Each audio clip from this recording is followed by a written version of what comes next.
Racing isn't easy, but experiencing it is. Iracing puts you in the driver's seat with the industry's leading sim racing game. Drive on laser scan replicas of the greatest racing circuits from around the world. Go head-to-head against other drivers chosen by skill-based matchmaking to ensure competitive racing at every level. Compete across all your favorite series. In officially licensed cars, engineered to deliver the most accurate driving experience possible.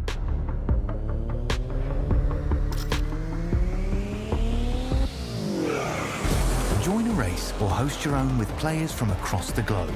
Race against the computer or in a league with friends. Feel the thrill behind the wheel. Visit iracing.com.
Out of turn number 3, Seth Hatchel will punch his ticket to the next round of the playoffs. He wins the Vspeed 200 at Pocono. Only 8 more corners for his second victory. He's already locked in. He's got to hold off Dallas Sullivan. That 6-car charging in the second half of this race. He's been so good. White flag in the air. Seth Hatchel on his way. If he can make it around, he's going to win at Rockingham for his second win of the year and second one. Round number 2.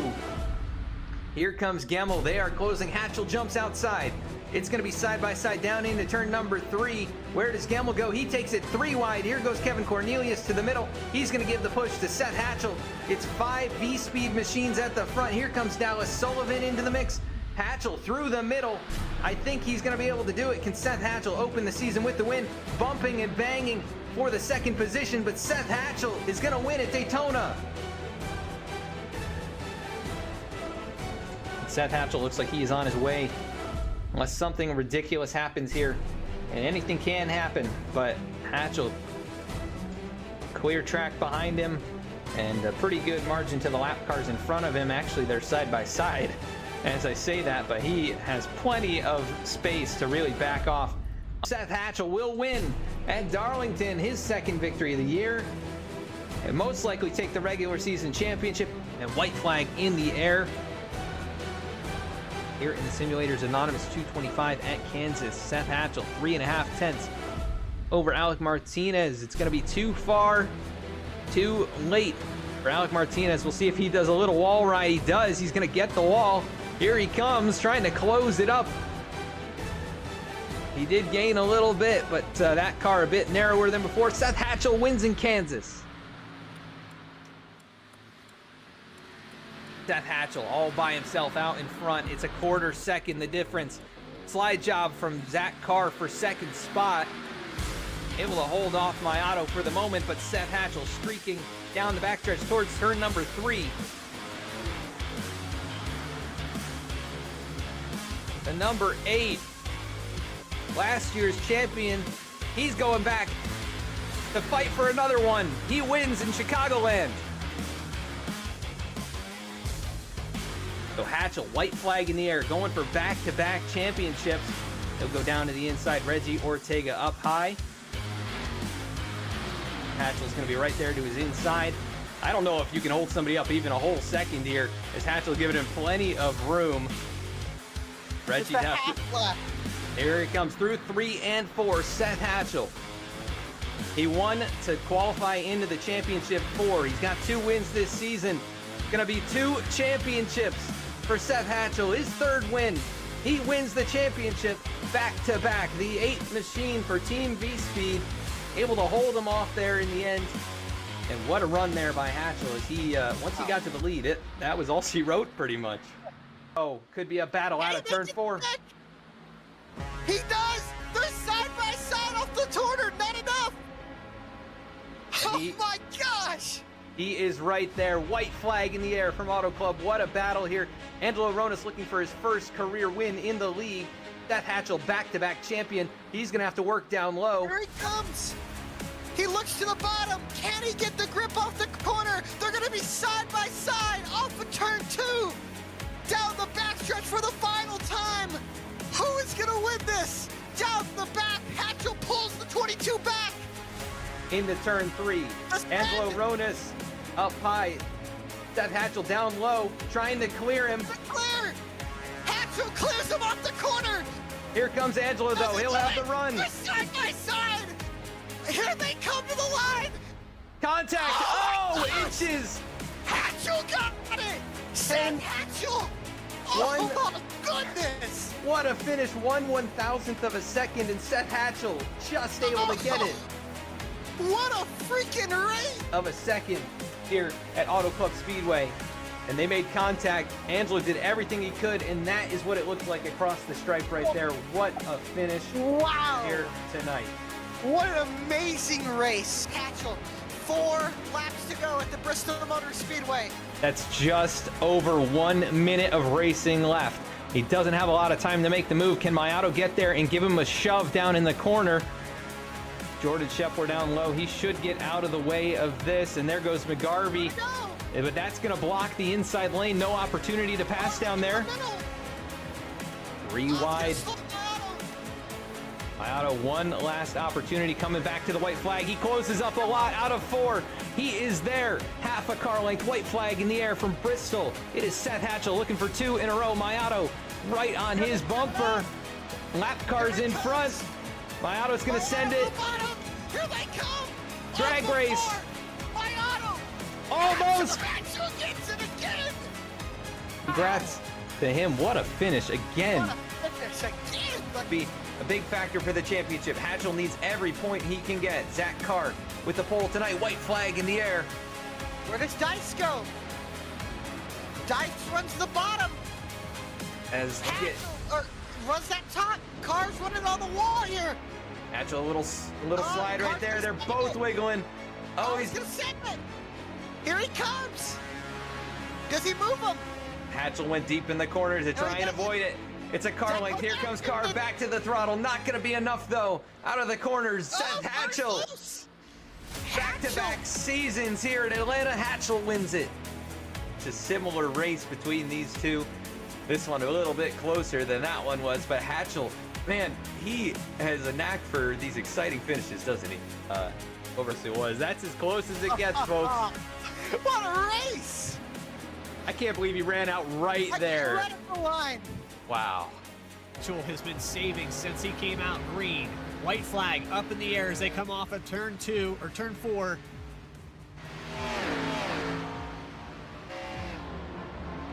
It's less than 4/10 of a second now. Into 1 and 2. Shieldhouse has all but caught the 8. He's on the attack. Does he have enough fuel? And Seth Hatchel down the backstretch. A lap and a half to go. Shieldhouse gains. Hatchel runs the bottom. Shieldhouse runs the bottom. They're 3 and 4. The 2-time champion trying to hold on. Is there enough fuel in the tank? Yes, there is. Seth Hatchel steals the win at Darlington. A half a lap to go and off of turn 2 and into underneath the Ally Bridge for the final time. The 2-time champion is back where he belongs. Seth Hatchel through 3 and 4. He'll come off of turn number 4, and Seth Hatchel will get his first win of the season, and it comes at Dover. And for a second straight year in a row, Seth Hatchel will come off of turn 4, and we'll see the white flag in the lead. 1 lap to go, 1 mile to go for the 2-time champion, Seth Hatchel. And like we said, he won it on pit road, had to drive his tail end off to get it under green flag racing. But man, he did it under the final time, under the Allied Bridge into turn 3. The two-time champion is going to be back in victory lane, and for the second year in a row, Seth Hatchel will win at the Dover Motor Speedway. Hatchel, second win of the season at the Monster Mile. There's one lap to go for Seth Hatchel, and it's been a dominant performance tonight. The A car has been nothing short of flawless all evening. He won the All-Star race 2 weeks ago, and it made make you think that he had a confidence spike. He got second last week by a half a car length, but this time, ain't nobody gonna finish car lengths between him. It's gonna be seconds. As off of turn 4, Seth Hatchel will get another win on the list and inch closer to Jeff Wright's points lead. Seth Hatchel is your winner at Chicagoland.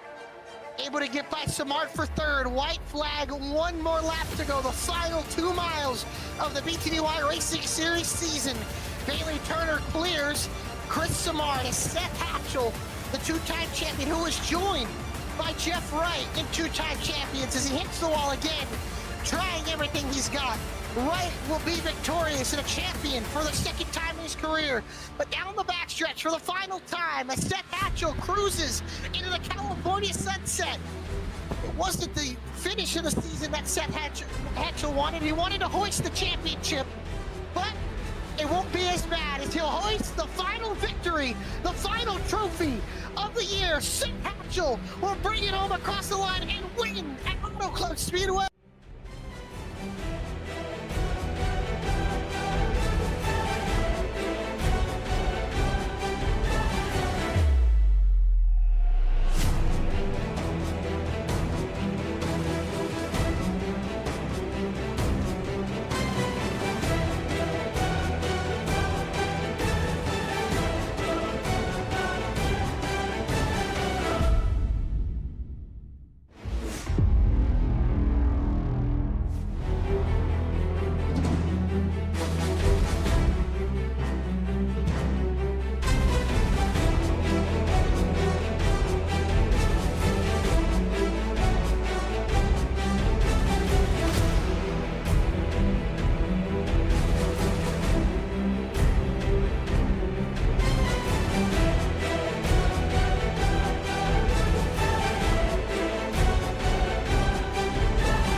Charlotte Motor Speedway, the home of the Coke 600 and the Bank of America Roval 400.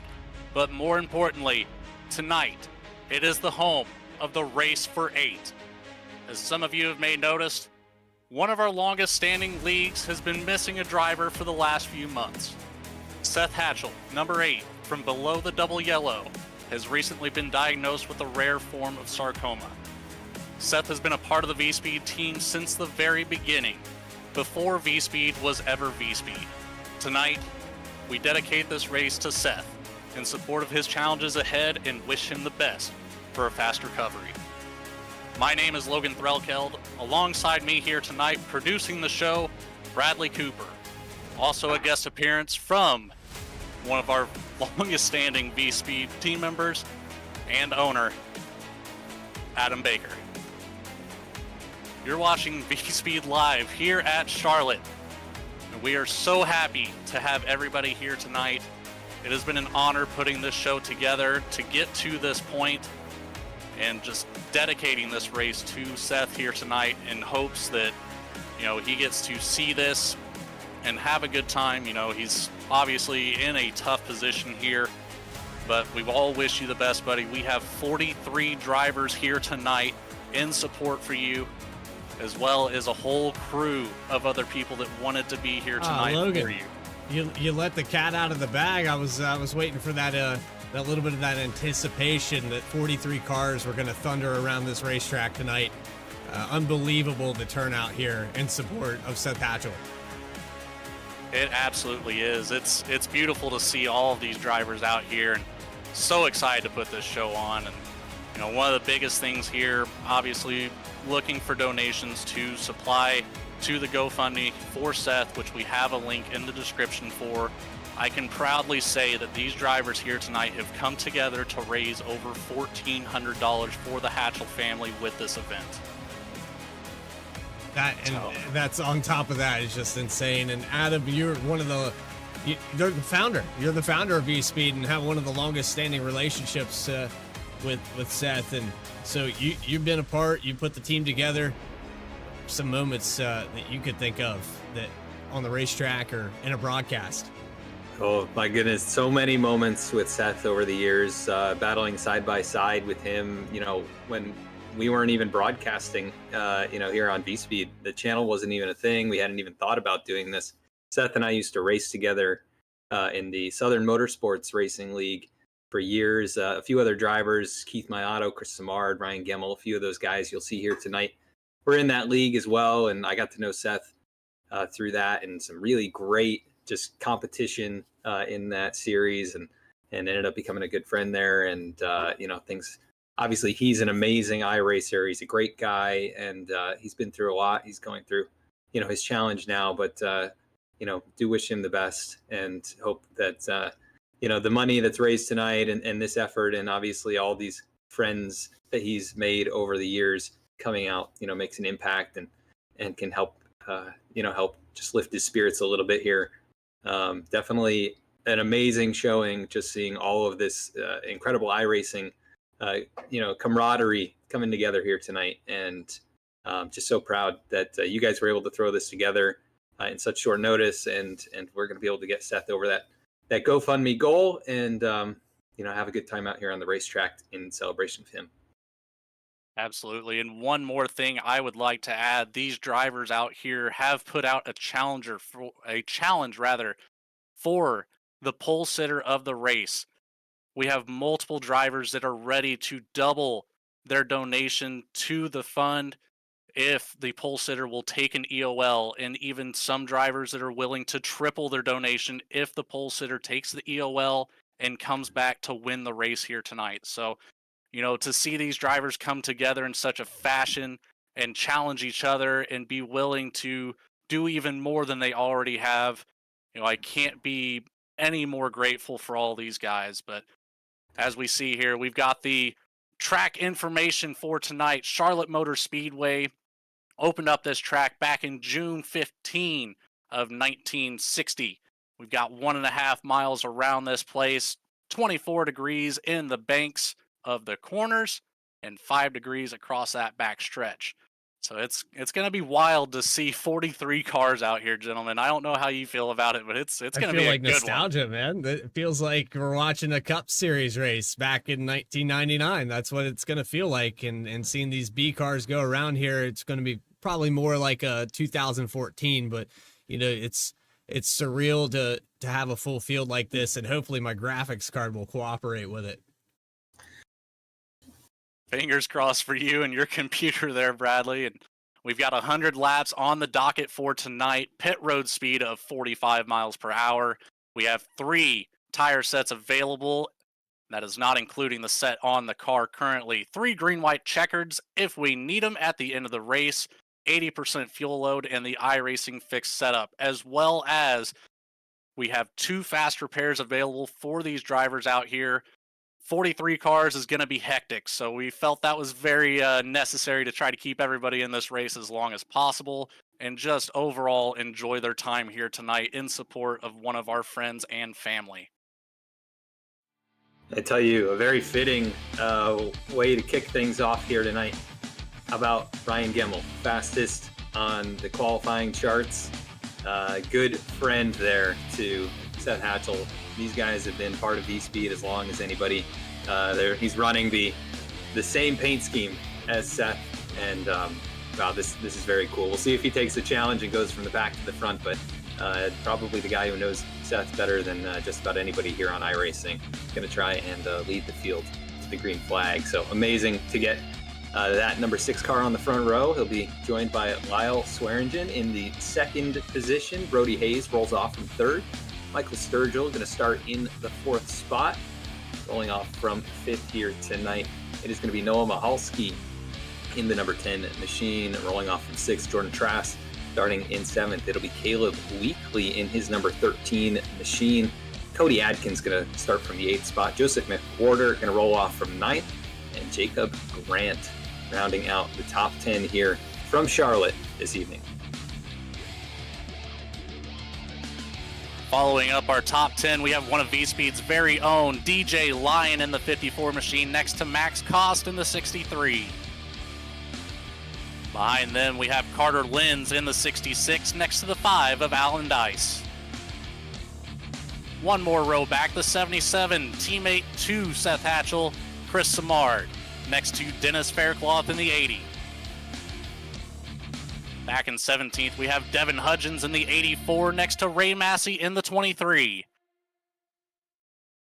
Last but not least, in the top 20, another one of Vspeed's very own Morgan Cook in the 51 next to the 49 of Christopher Melton. 21st spot's going to go to Ron Merritt's Jr. Tyler Harrison will start in 22nd. 23rd goes to Dallas Sullivan. Brian Hennings in 24th position. 25th, Aaron Matthews. Trevor Keith will start 26th. 27th, Nick Starling. Joe Spinelli in 28th. 29th, Chris Rude. Alex Kaczynski. I kind of butchered that name there, but I got it. Just enough there. That'll round out your top 30. 31st in the field tonight's going to be Jake Mackey. 32nd will be Clyde Barker. Rolling off 33rd, Greg Spiker. 34th is going to be Jeff Scott. Starting in the 35th position will be Edward Fiedler. 36th will be Brandon Richardson. Rolling off from 37th, it's going to be Tim Richardson. 38th, James Wagoner. 39th, it's going to be Michael Jones. Teresa Spiker rounds out the top 40, and then we've got three more. Brian Freunger, Jeff Wright in the 42nd spot. Expect him to charge through the field. And Jordan Brockle going to round out the starting grid in 43rd tonight.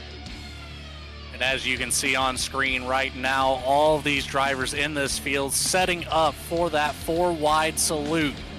The pace lap showing homage to Seth Hatchel and all of the years he's spent on iRacing here. Beautiful scene to see as we've got so many cars on this track tonight doing a fantastic job of showing their respect to that 8 driver. You know, talking to a lot of these drivers pre-race too, a lot of these guys have, you know, had that experience of racing with Seth. They've won against him, they've lost to him, and overall just, it chokes me up to think how well this community has come together for this race tonight, and I cannot thank everybody involved with it enough. And they're going to settle back in line here, get back to their original positions as that 4-wide pace lap is now completed. We're hearing that Ryan Gemmel, as the pole sitter, is going to take that EOL, so it looks like he's going to have to cycle to the back, and so he's taking on that challenge. And that number 6 machine, sporting the exact paint scheme his teammate Seth Hatchel would be running. You'll see Brody Hayes right there behind him, and he should be able to slide up then and take over the spot from his teammate. So Brody, we know him from the BTDY Racing Series. He is no slouch here. You know, at these intermediate tracks, expect him to be a competitor here and go for the win tonight. Should be interesting to see Ryan try and charge through. A lot of cars to try and pass, and definitely taking on a challenge here tonight. I got to ask you here, both of you, we got a lot of traffic in the chat, a lot of drivers from a lot of different leagues. Who's your pick tonight? That's the main concern here. In my opinion, you got a bunch of different leagues that haven't raced with each other, and I'm a little leery that maybe things get a little crazy. They do have fast repairs, but Ryan Gemmel going all the way to the back. It's going to be a tough mountain to climb there. It absolutely is, but Ryan Gemmel, fantastic driver. You know, as we've mentioned in previous live streams before, Ryan was able to make his ARCA debut in real life back at Watkins Glen in September. So being a part of the Vspeed team with him, super proud of that man right there. And, you know, it's like you said, it's going to be a challenge, but I think he's capable of doing it. I'd love to see some of these drivers. Now, I'm not going to say it's my pick. I feel like we've got a lot of cars out here to try to narrow it down to one, so I'm going to reserve my pick. But you got it. All right. Yeah, I'll start with Brody Hayes. I'll go with Brody Hayes, the teammate there, who gets up to the point You know, it might be a little bit of a cop out to pick the guy starting up in the front row there, but Brody is a winner in the BTDY Racing League, and he's very competitive. So with that starting position, I think he's got a good shot at it. I'm going to go for Team Vspeed. I'm going to go with Morgan Cook. I'm going to say that he can come up here through this field. I know he's in mid-pack, about 19th position right now, but as long as my graphics card holds up, I think he's got it. You know, I'm going to take that back. I am going to pick Ryan just because I want to see some of these drivers triple their donations. All right. Fair enough. We have all of our picks in now. Are we settled? We are I think settled. so. Love to see it. But, you know, one thing, I don't know if you guys have picked up on it, but I see Seth Hatchel in the chat of the YouTube. There he be. Glad to have you, Seth. Love you, brother. You're going to beat this thing as we are set to go green here in Charlotte, and we are away. 43 cars going around, turning left, all in honor of that number 8. We already have some causing issues here in the back. That's to be expected. That many cars. It's a tough start. It is indeed a very tough start. Man, that is a lot of damage on that right rear of the 70 machine. We're going to try it again here. But it looks like maybe somebody didn't go here. Yeah, it looked like the 70 got checked up or didn't get up through the gears correctly, and ended up losing it there. Yeah, we had a few cars up from there, and then Teresa got turned around, and then big hits there. You know, this is something I don't think that we've really ever said before, but it looks like Jeff Wright caused a caution.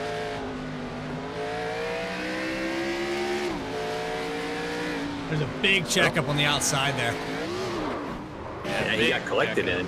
And Ryan Gemmel also got a tiny piece of that too, it appears, but looks to have escaped mostly unscathed. That is the danger of going to the back when you got that many cars in front of you. Absolutely it is, but hey, we're gonna stack them back up. We're gonna give it another shot here. Big save across the infield for Ryan there. You know, we mentioned his paint scheme matching Seth's, obviously with his number on there. We've got a couple of those cars out there, right there on the hood. The race for 8, the number 6 of Gemmel. We've got Dennis Faircloth out here as well. He has a paint scheme that is nearly identical to Seth's. Devin Hudgens out there as well. I know he's got one that's pretty well on par. Got the 37 of Brody Hayes, as mentioned before. I'm sure there's a couple more out here that are very close, if not identical. Tried to supply as much information as we could to make that happen, but these guys did a fantastic job putting it all together. It's going to be tough here to see all of these different cars to try to identify because so many similar paint schemes and everybody going with that V-Speed blue as well. The matte black and the matte blue, just an iconic.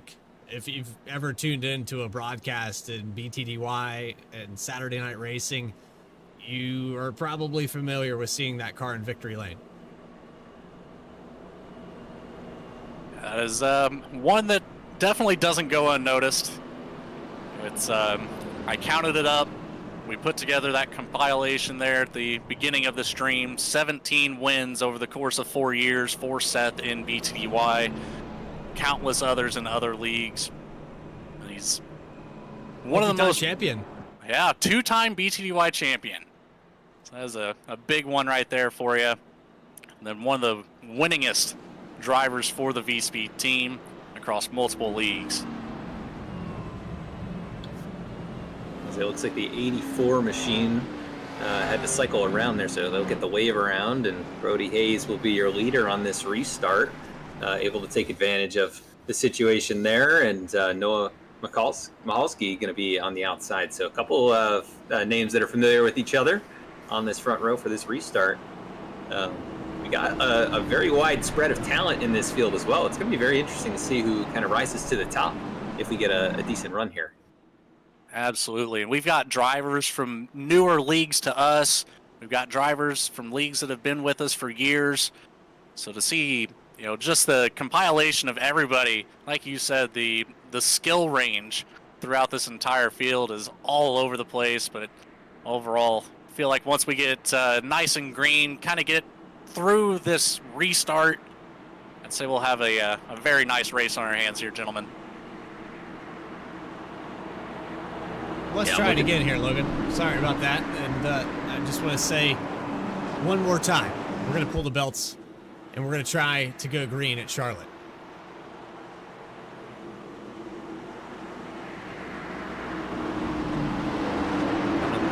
Through turn number 4 now. Pace car's going to dip down into pit lane. Brody Hayes is going to lead him to that Geico restart zone. He's going to hit the loud pedal, and we're back underway here at Charlotte. Not much better this time around here.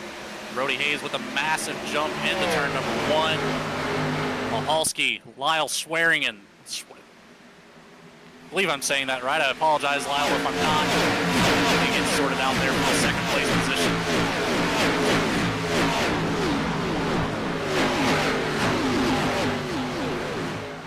Brody Hayes is going to officially lead the first lap under green, and here we go across the line. Noah Mahalski in second spot. Swearingen moving to the outside, has Michael Sturgill to the bottom. We complete our first lap under green. This is what we needed here, is all these drivers to get through that restart. Now we have a race on our hands, gentlemen.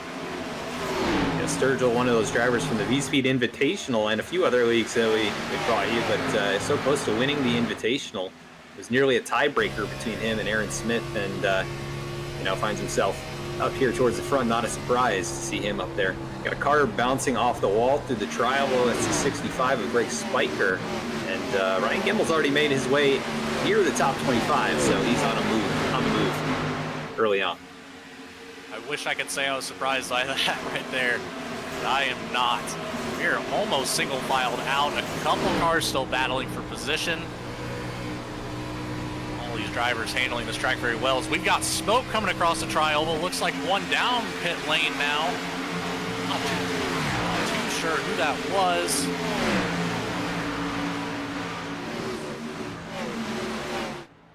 Yeah, not seeing it here, but definitely little bits of contact off the wall a couple of times towards the mid part of the pack. And we've got some pretty good battling here right behind Morgan Cook. You see Dennis Faircloth, Cody Atkins, and a handful of others all battling with each other through there. That's nice tight racing. Alan Dice also in a battle with Aaron Matthews, and looks like Ray Massey also back there inside the top 20. So many cars on this racetrack right now. Adam, Bradley, I don't know where to look, guys. Yeah, there's so much side-by-side going all the way through this field. This is for 27th position. Ryan Gimbel just bottomed out there out of turn 2 and still somehow carried the momentum to get past 3 cars in one corner. Quick work. At the front, Brody Hayes has got company. It's Noah Mahalski and Joseph McWhorter. They've arrived at the back door there and putting some pressure on. And so Brody not able to keep those that lead that he had, about 4/10, and that's now down to just about a foot as we look back to Noah Mahalski.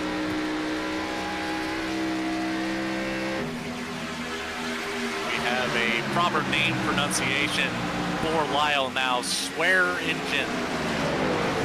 Thank you, Butch, in the chat for helping us figure that one out. Oh, down on the apron. Going to be dangerous. Coming back up on the track. Catches it in the right rear from the 54. A couple other cars getting involved. There goes Gemmel around. Big hits to the inside wall. The 94 collected in that as well. That was the 54 machine. DJ Lyon, who got caught up initially with a slower car. Lots of wrecked race cars out here on the track now. That was quite the pileup there. Started here with the 03. Just could not quite find the groove there at the bottom. Ended up catching the apron, came back up, tried to lock it down. Just right in front of the 54. Collects many, many more.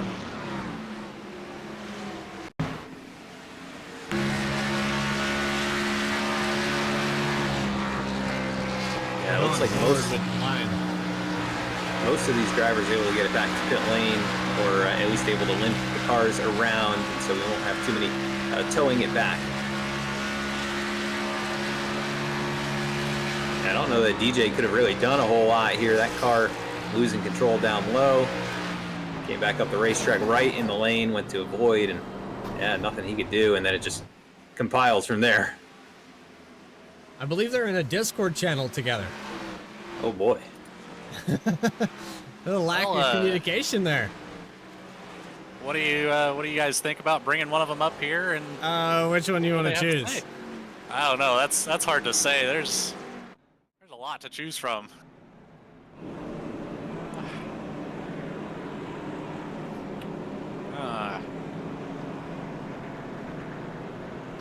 You're making that call, not me. Not it. Can I volunteer Adam for that pick? Delegate. You want me to pick somebody from down there? Yeah, let's see who you bring up, Adam. All right, any driver. Race Channel 4, I believe. All right. All right. I don't know that oh, there we go. We'll bring in our fellow Vspeed member here, DJ Lion. DJ caught up in that accident there. Not how you would have wanted this race to start. You were up there inside the top 15, and just describe that incident from your perspective. Hey guys, honestly, I have no idea. We were just racing, and all of a sudden, the car shot up the racetrack, and thought I could go to the outside and get around him, but wasn't able to make it happen. I was able to use quick repair here. We'll be back in probably 30th or so, and see if we can get back up there. Yeah, definitely a big field here tonight. It's going to be a tough time getting through it, but what's your tactic here moving forward? Now, the tactic at the start was just to make sure that we save just enough. Temperature's going down on the track, and it's real sketchy for the first couple laps. So I don't know if I'm going to be able to do that now. Kind of messed up the pit strategy, but we'll see what happens. Again, this is not something to get upset about. We're doing this for a better cause here. This is all for Seth and the Hatchel family. We appreciate everybody that's donated and will donate in the future. So I can't be mad. We're here for a good cause, and I appreciate everything that you guys have done. DJ, well, good luck out there. It's going to be an uphill battle, but do appreciate you being in the race and all that you do for the channel. And maybe we'll see you at the end here, but thanks for being part of this, and good luck out there. Thanks, buddy. DJ Lion, Vspeed's very own. And so I'll move him back into what is likely a nice, calm race channel. Well, the pace lights are off once more.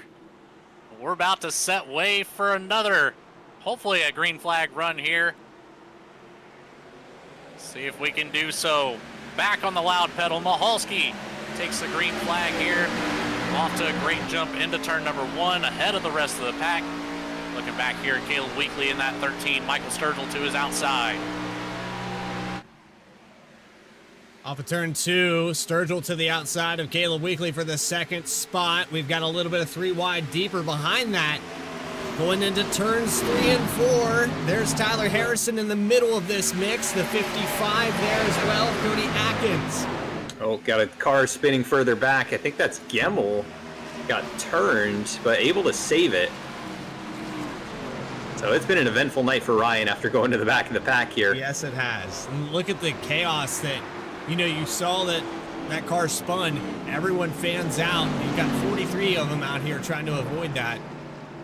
At least the back half of the field is trying to get around that. Gemmel turns it around and straightens the car out. Actually, that was Brody Hayes. They're in identical cars, as we mentioned earlier. But, Brody got turned around. Good save by him. He had just pitted from the lead. So around the same position on the racetrack as Ryan, who was right there behind him.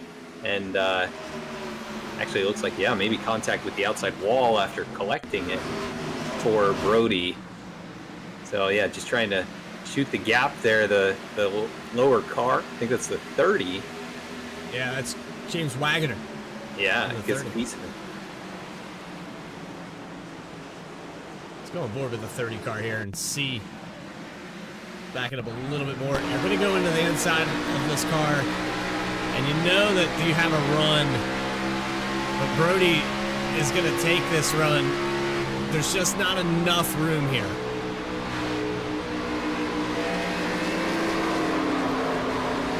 You see James just stays right on that scene. Like you mentioned, Brody tried to shoot the gap, just not enough room there, but a fantastic save. And fantastic drive by all the drivers behind him to not also get collected in that. As the 37 is now in the pit stall getting that damage repaired.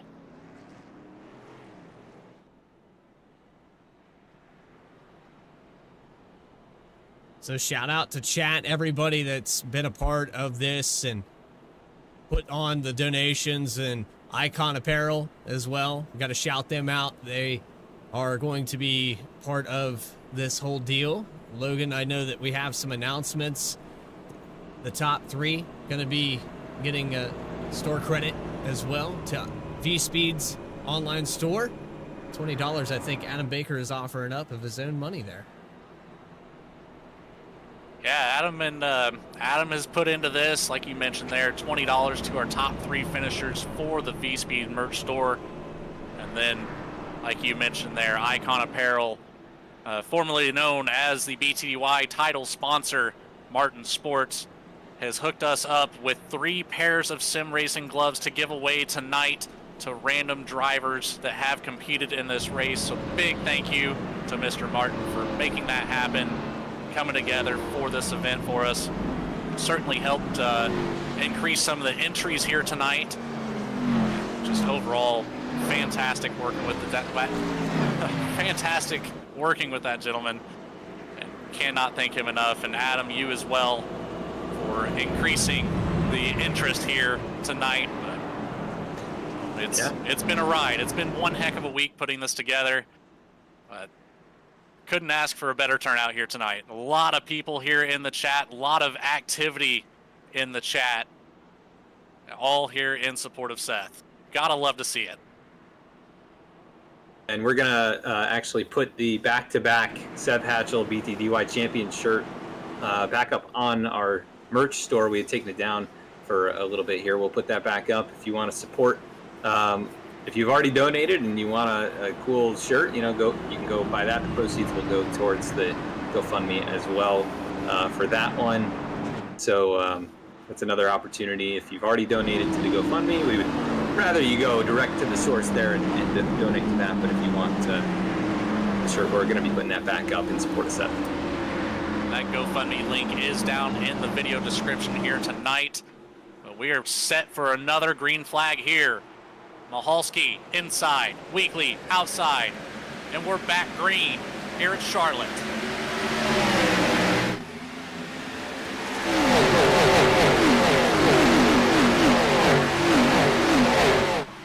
Well, Mahalski wasted no time getting on the loud pedal, and for a good reason. He has Michael Sturgill breathing down his neck right now. And there's a couple cars on this racetrack that I don't want to see in my mirror while I'm leading this thing. The 3 is one of those cars that comes to mind.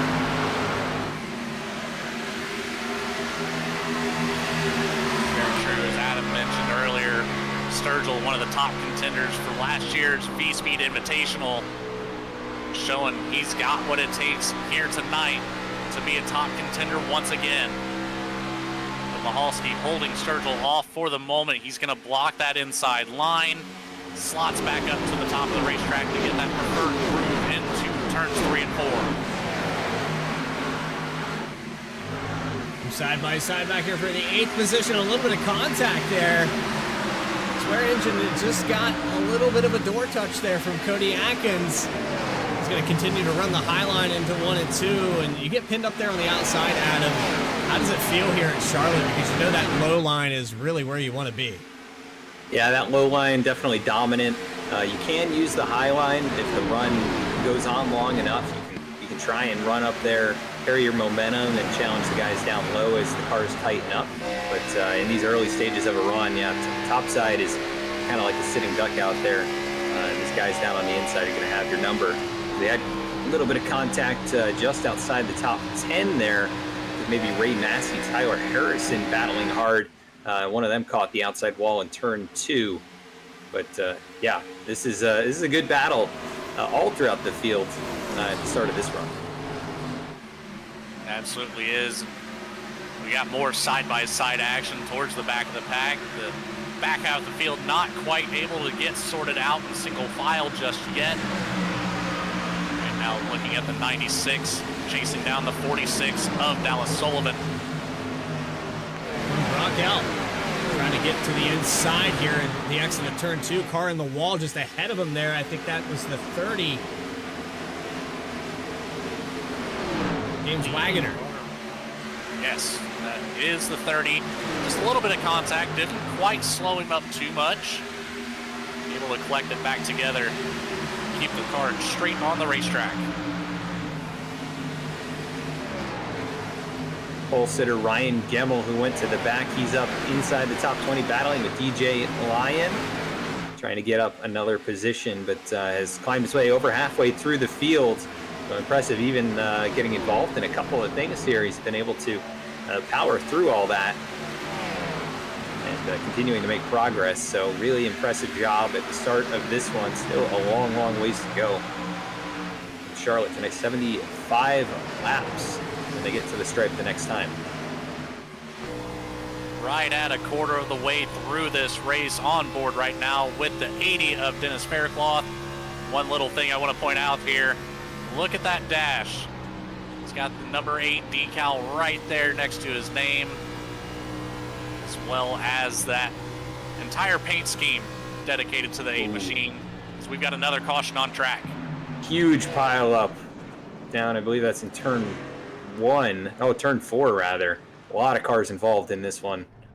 Looks like the 76 of Spinelli involved, Brandon Richardson in the 08, Teresa Spiker collected in this one. Yeah, big pile up. We had cars flying through the air in this incident, so prepare for some big hits in this replay. At 81, Alex Kozinski took a huge hit. Might have rewound it a lap too soon here, but you're going to see it happen ahead, I believe, of this riding on board with Brandon Richardson.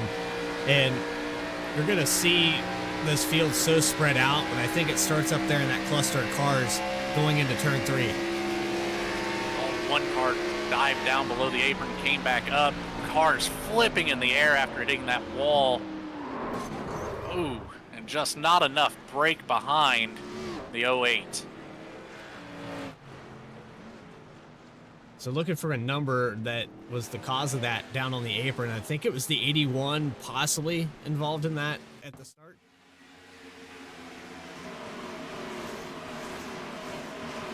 Taking a look at the replay here, 81, it looks like it was the 30 was on the apron, and that the 81 went for a tumble there, over end. 86, huge hit there as well. Most of these cars able to roll away, so that's a good thing. They'll be able to limp it back to pit lane, get the fast repair. Some of these drivers might be running out of fast repairs already. A lot of drivers have already used 1. A couple drivers have already used 2. Brody Hayes included with that, who's been a front runner for most of the race. Brandon Richardson, one of those drivers that have used 2. Alex Kozinski has used 2. Looks like everybody else has pretty well used 1 or none so far, so being very sparingly used right now, it seems like. When you're a quarter of a way through this race, Logan, you gotta know that maybe it's worth just taking the pit stop. Maybe 8 minutes of optional is worth it, because things like this happen. And you can always come down, lap after lap during these cautions. You'll obviously be at the back of the pack, which might not be the worst place to be.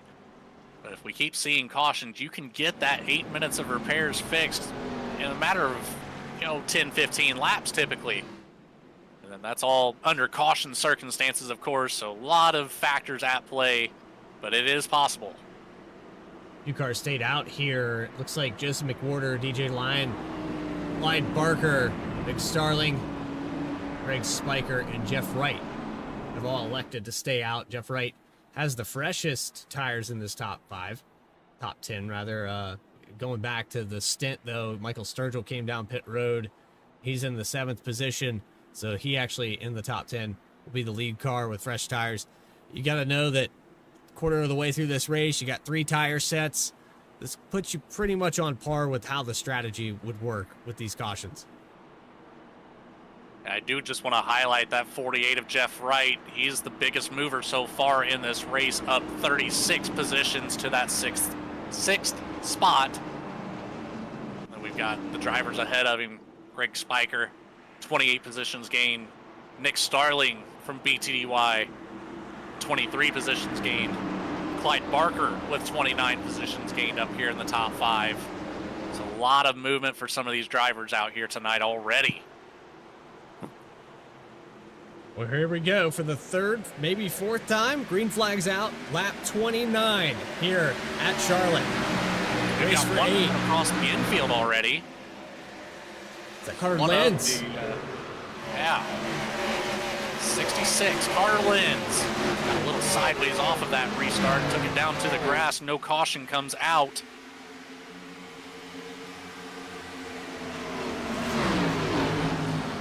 Jeff Wright to the inside. He's going to get a 2-for-1 special here possibly, but to the outside. We get Car on cars the wall. sliding. Yeah, 15 able to save it. And they're all checking up here through the tri-oval. Really close call. But as we Max got Goss in Hit the into wall. That'll surely be Kozinski, a caution. Chris Rude involved in this one. Yeah, big pile up there.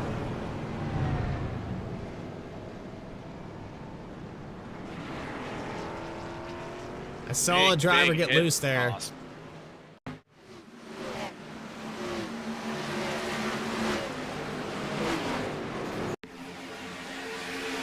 Check up there with a 49 as well.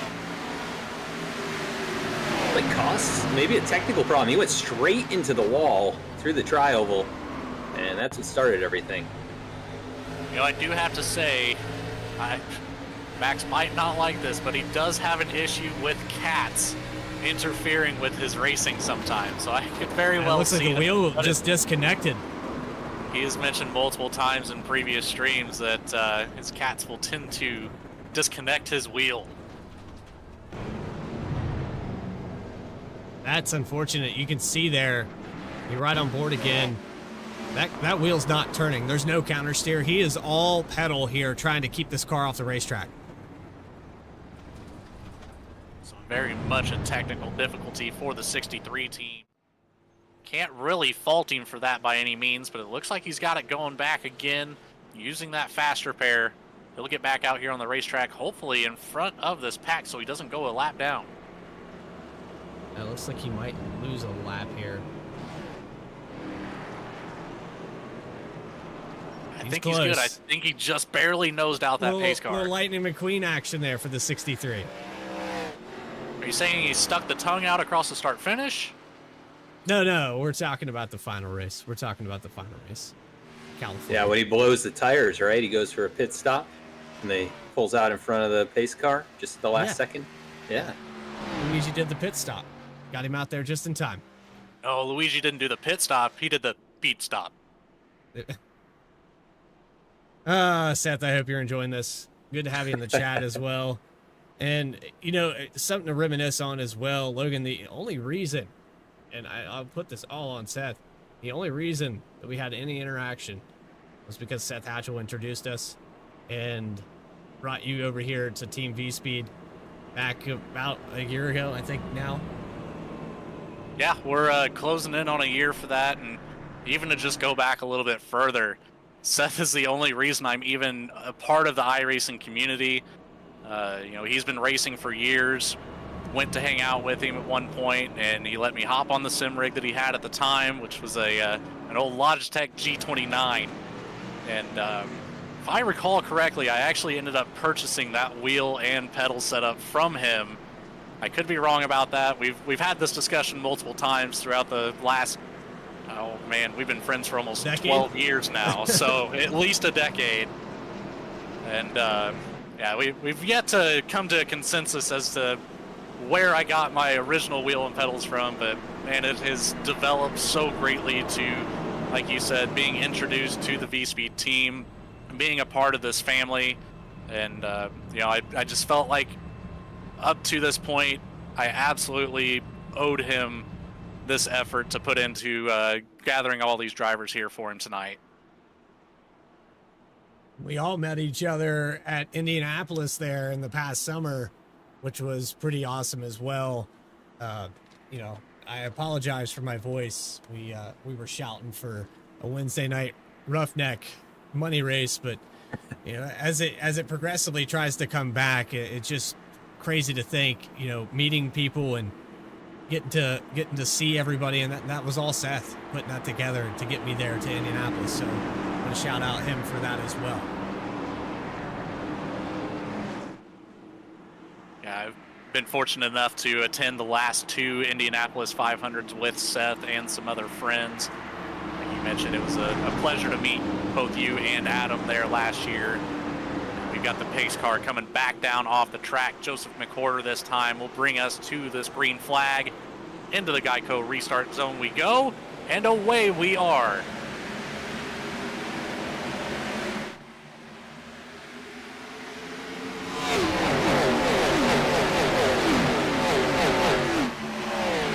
Joseph McWhorter pulls out about 0.2 of a second, but he has Jeff Wright, who's cleared the 54 of DJ Lyon.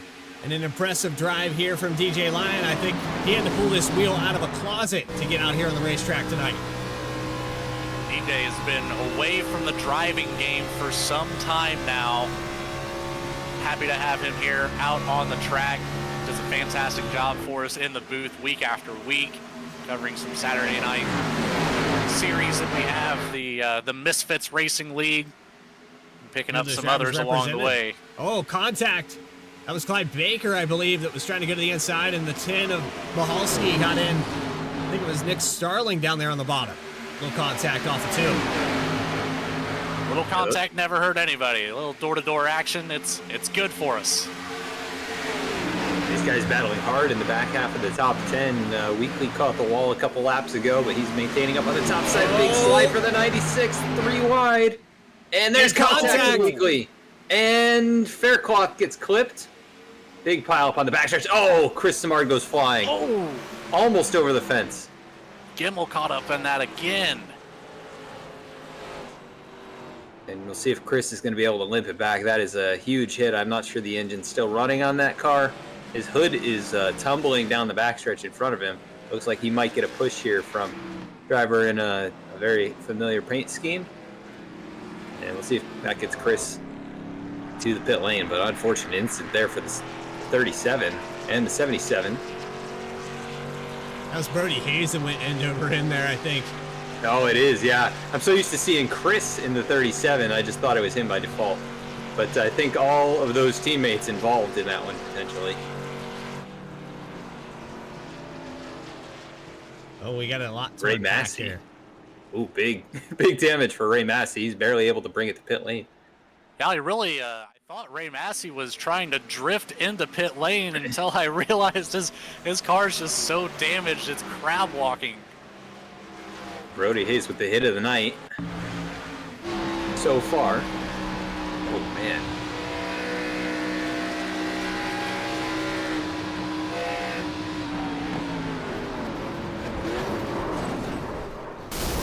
Big hit to the inside wall. The Gimmel, that's probably going to be now his second fast repair. He tries to continue his fight towards the front after taking the EOL.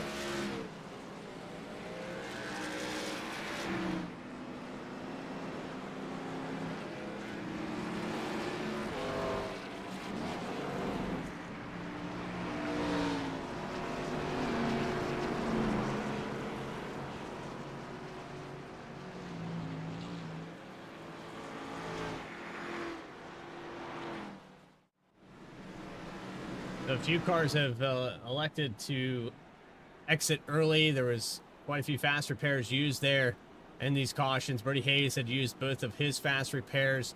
You have Christopher Melton, who's exited early. James Wagoner, Brian, I'm going to butcher this name, Roginger. Did I get that? Yeah, I believe so. I haven't gotten to speak with him personally just yet to figure that one out, but I want to say you're very, very close.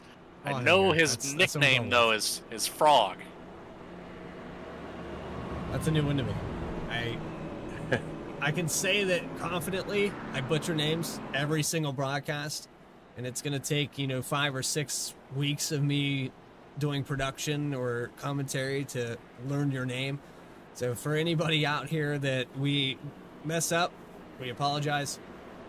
That's just what we do here at Vspeed from time to time, especially with new names. And it's even better, though, that we have names like that, people that we don't recognize still coming out here to be a part of this, and for donation, the $10 minimum that we put up here. People that don't even really know us, know Vspeed, have been newly introduced to the leagues and our broadcast. We're still willing to support the cause here for Seth.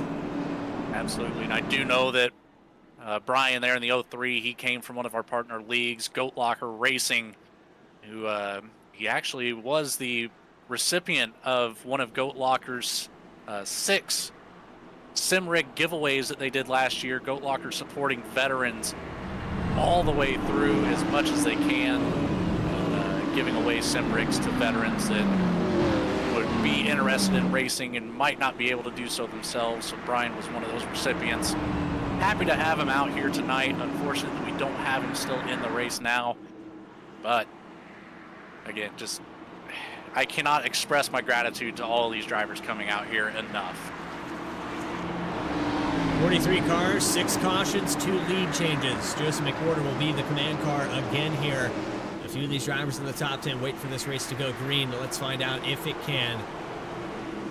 Lap 40 underway from Charlotte in the race for 8.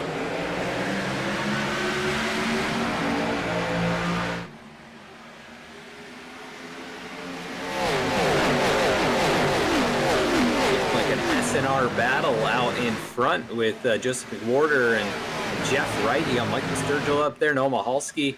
Quite a few guys participating on Saturday night. Southfield battling as McWhorter with a good advantage headed into turn 3. And looking back here at the 5th position, Noah Mahalski trying to go to the inside. That's Nick Starling on the high line, 94. Holds it up there, 79. Jordan Trask on the move. Battle for the lead. Here comes Wright to the inside of McWhorter. He's got a little bit of a tire advantage, and he's using it right now. Able to get around the 73. Here comes McWhorter, though, challenging back to the inside into turn number 3.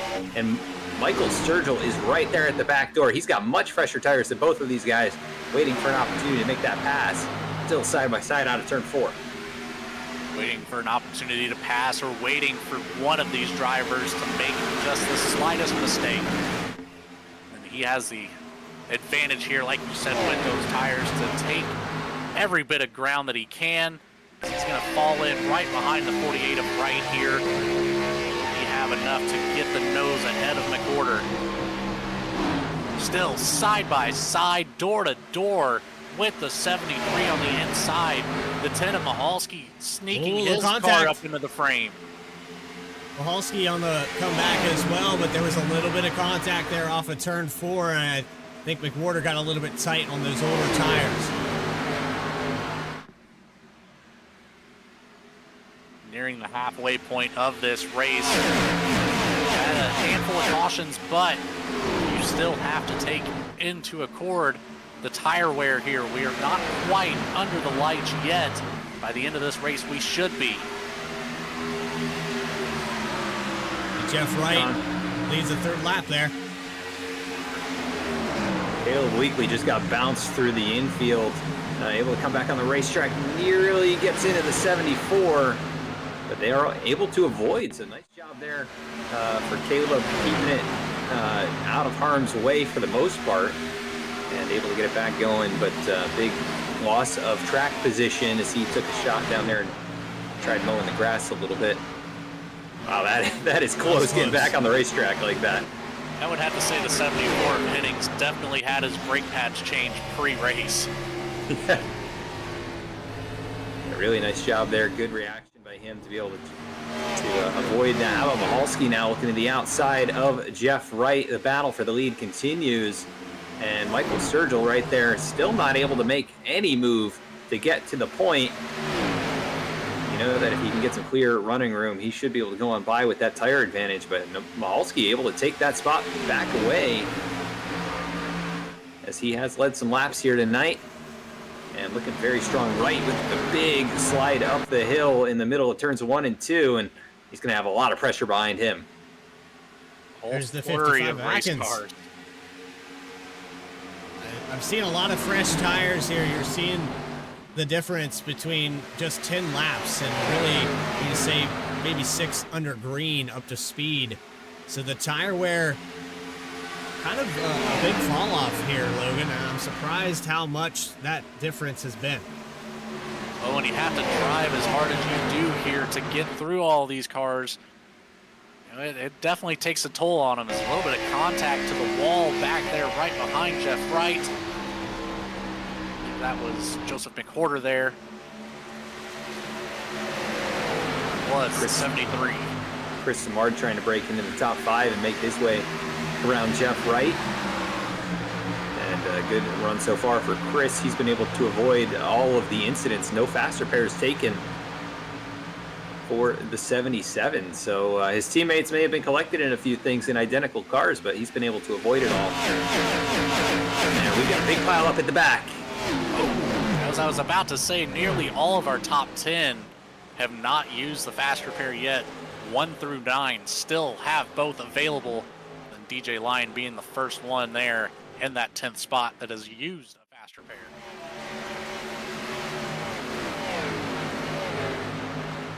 We coming out of turn 2 here. Taking a look back at the incident. It might have been Greg Spiker hitting the wall. It was. The 15 gets collected. And the 66 nowhere to go as well. Just pretty much those 3 cars you'll see in a moment.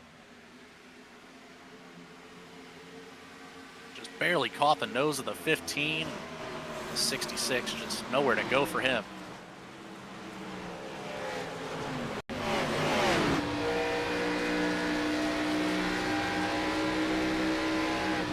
I think luckily for all those drivers, they still have fast repairs remaining, so should be able to get the damage cleaned up and continue on their way. Still got to get cycled to the back of the field now. This should help some of our lap down drivers. I think Ray Massey may be the beneficiary of the lucky dog, but it looks like he's going to be bringing it down pit road. Ryan Gemmel might then get it. We'll have to see how things shake out.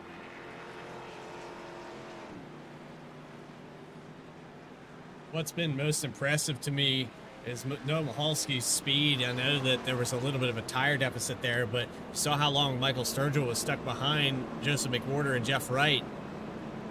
Michalski just came up and took the lead away from all of them. He just snuck around and got to the outside and passed them all within about 1 corner. Yeah, our advantage is going to be huge later on in this race.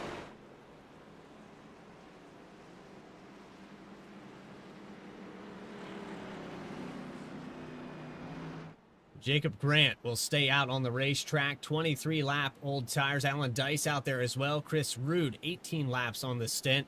Noah Michalski will have the freshest tires and will restart here in about the 4th position. A few wave arounds, getting the lucky pass position for Ray Massey. Still have 34 cars, 35 cars still out on the racetrack there.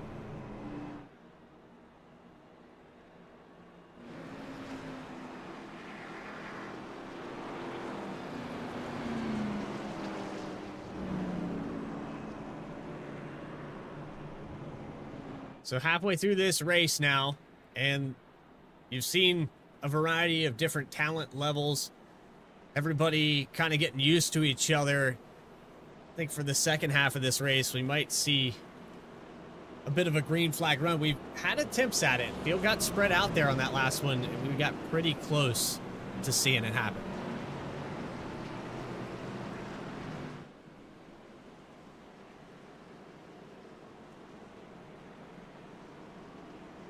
So just a real quick contact check here, making sure that everybody's still moving around. I know we got chat going. I want to double check that my end is still working. Yeah, we still got you here, Bradley. Definitely a lot of people in chat here. 60 viewers at the moment. So thanks everybody for coming out and watching in support of the Hatchel family here. Seth Hatchel in his fight against a rare form of cancer. And we ask you to consider supporting by visiting the GoFundMe in the video description as well as in the chat. We just put that there. And if you're enjoying the race, make sure to like, share, and subscribe here on Vspeed. It helps us out a lot.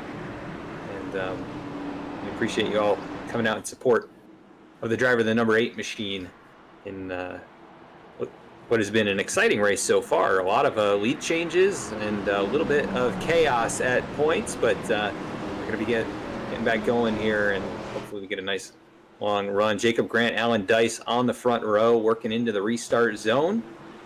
And the green flag going to be shown. We're off and away once again from Charlotte. Wheel spin for the 5.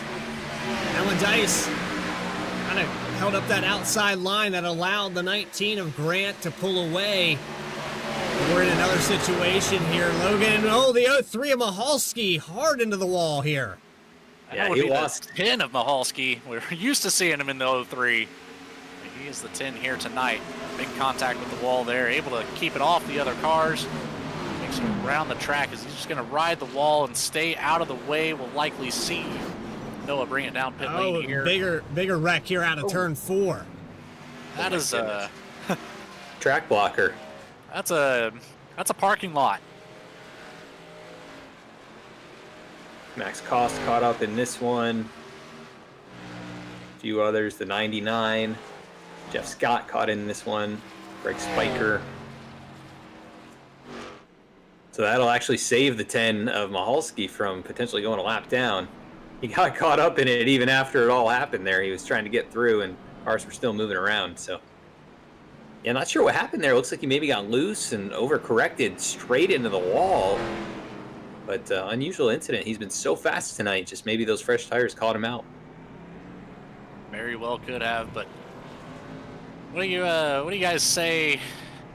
Got a little wordplay here for you. I'd like to say about that accident, and it's simple. You can't park there, bud. Not entirely sure there who tried to park it, but I can tell you this: there was a lot going on all at one time. We were kind of unpacking what happened to Mahalski. We'll go back and take a look at that one more time. He had hit the outside wall. Here's the restart. He gets loose out of turn 2, and let's go on board.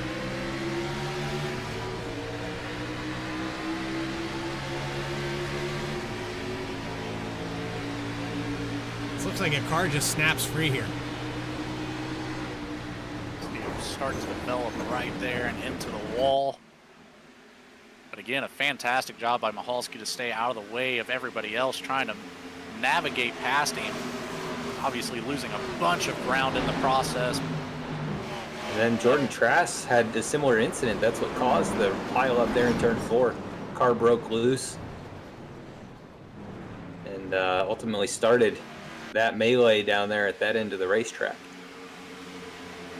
Curious to see the onboard of the 2 of Michael Jones in this. I saw right there at the very end that number 2 Coca-Cola car was able to sneak through just the slightest bit of a gap after some contact. I don't know how he snuck through that. I think Iracing just gifted him a hood here. Well, certainly they did. That thing was gone and back in an instant. This is interesting how this has worked out too for Jacob Grant, Alan Dice. Some of these guys who had stayed out, they're still up here at the front of the field. You know, with much older tires, 28 lap old tires for Grant and Dice. Chris Rude with 23 lap old tires. Everybody else is pit within the last 5 or 6 laps. So still a significant tire disadvantage for those top 2. It'll be interesting to see if we get a little more wheel spin.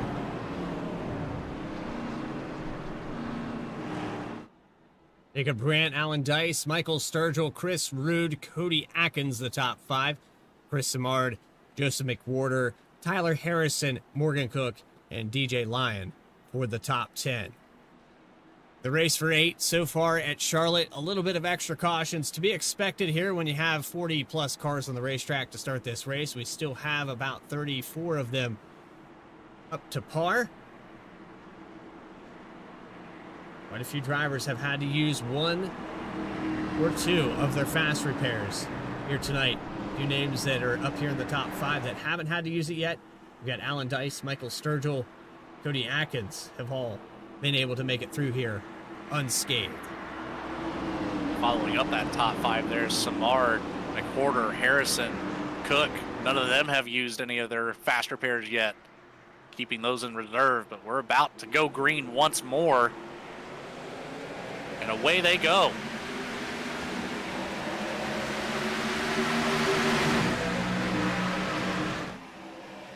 So for Jacob Grant, he has fresh tires behind him. Michael Sturgill has about 23 laps advantage as they come out of turn 2 up to full song. 2-3 wide back here. Tyler Harrison in the middle, down the back stretch. And through the middle for DJ Lyon. Car up in the wall, that's the 32. Chris Rude. Lyon doing a great job of holding that middle line as we've got more contact into the wall on the exit of 4. Nothing doing though. More contact. Bouncing off all the cars. That's the 65 of Green Spiker into the passenger side door of the 6 of Gimmel. The driver is able to keep it on the track. We're still shuffling around all throughout this field. Jeff Wright looking to the inside, following the 54 BJ Lyon here. Lyon contact with the wall on the exit. Virgil takes over the point though, and for Jacob Grant, he's fallen back. He's stuck up there on the outside, probably can't drive as deep into these corners. You know, it's kind of got one of those clocks. Eventually, those tires even out. But for the first 20 or so laps of this run, he's probably going to lose the spot every lap or so. It's bottom line here, much preferred by these drivers. That top line, you can make it work, but you really have to hope to get off of it as soon as possible and conserve your tires as best as possible. The guy that's hungry to be out on the racetrack, though, Morgan Cook, recently became a father. Now he's in the 5th spot here. And that's not all his accomplishments. Got to throw out there that Morgan Cook, one of our lead producers on a lot of shows there last season and last year. I think he did over 400 shows. It was some ridiculous number. I think it was 100 shows to be exact, but yeah, just a crazy amount of shows. And what he's done here for Vspeed. Awesome to see him up in the top 5. I think this might be one of those right off the couch races. I don't think he's done anything for a while. Yeah, I can't say I've seen Morgan online too terribly often turning any laps. It's great to have him out here alongside all these drivers and to see him in such a great position sitting in the top 5. Certainly a contender for the finish of this race. Bradley, we have 40 laps remaining here. Yes, we do, and we're hitting the transition of nighttime. Adam, it's time to turn on the lights. Unfortunately, Adam did have to step away, so he is without. That's where we are without. Yeah. Went you to hit turn the breaker, you turn him on. He's got him. I think he's grabbing a hot dog down there, too, from the stands. Michael Sturgill, almost 0.3 of a second ahead. Cody Atkins has worked his way up to the 2nd spot. 3rd position, Joseph McWhorter, and they've pulled away. Chris Simard back here in 4th. Morgan Cook in 5th. The top 5 have spread out about 2 seconds apart.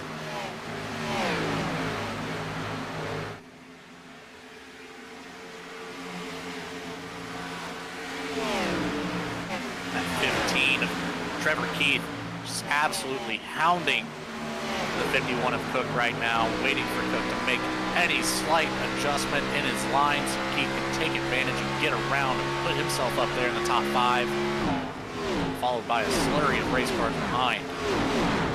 Yeah, they're still side by side back here with the 10. Ano Mahalski to the inside. Aaron Matthews, labeled as the 9 on your screen with the 41 on your ticker. And Ryan Gimmel, for the third time, has worked his way just close to the top 10. Car loose behind him there. I think that was Jacob Grant going to the inside of the 84. I believe that maybe 94, rather, of Nick Starling.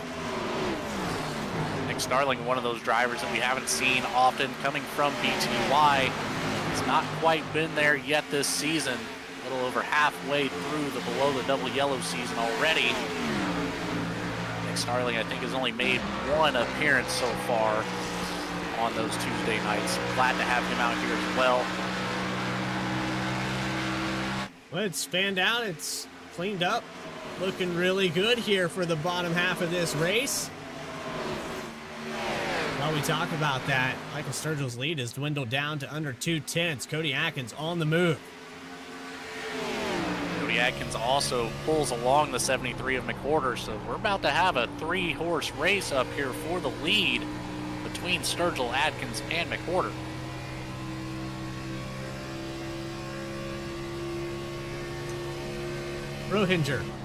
Prohinger? That's a tough one. You're giving me the phonetics on that. Looking in the chat there, Brian popped in for a moment to teach us how to say his last name. Brauheiger, I believe. At least that's how he put it in there. I hope I'm right. I'm going to have to learn it either way. Brauheiger. All right.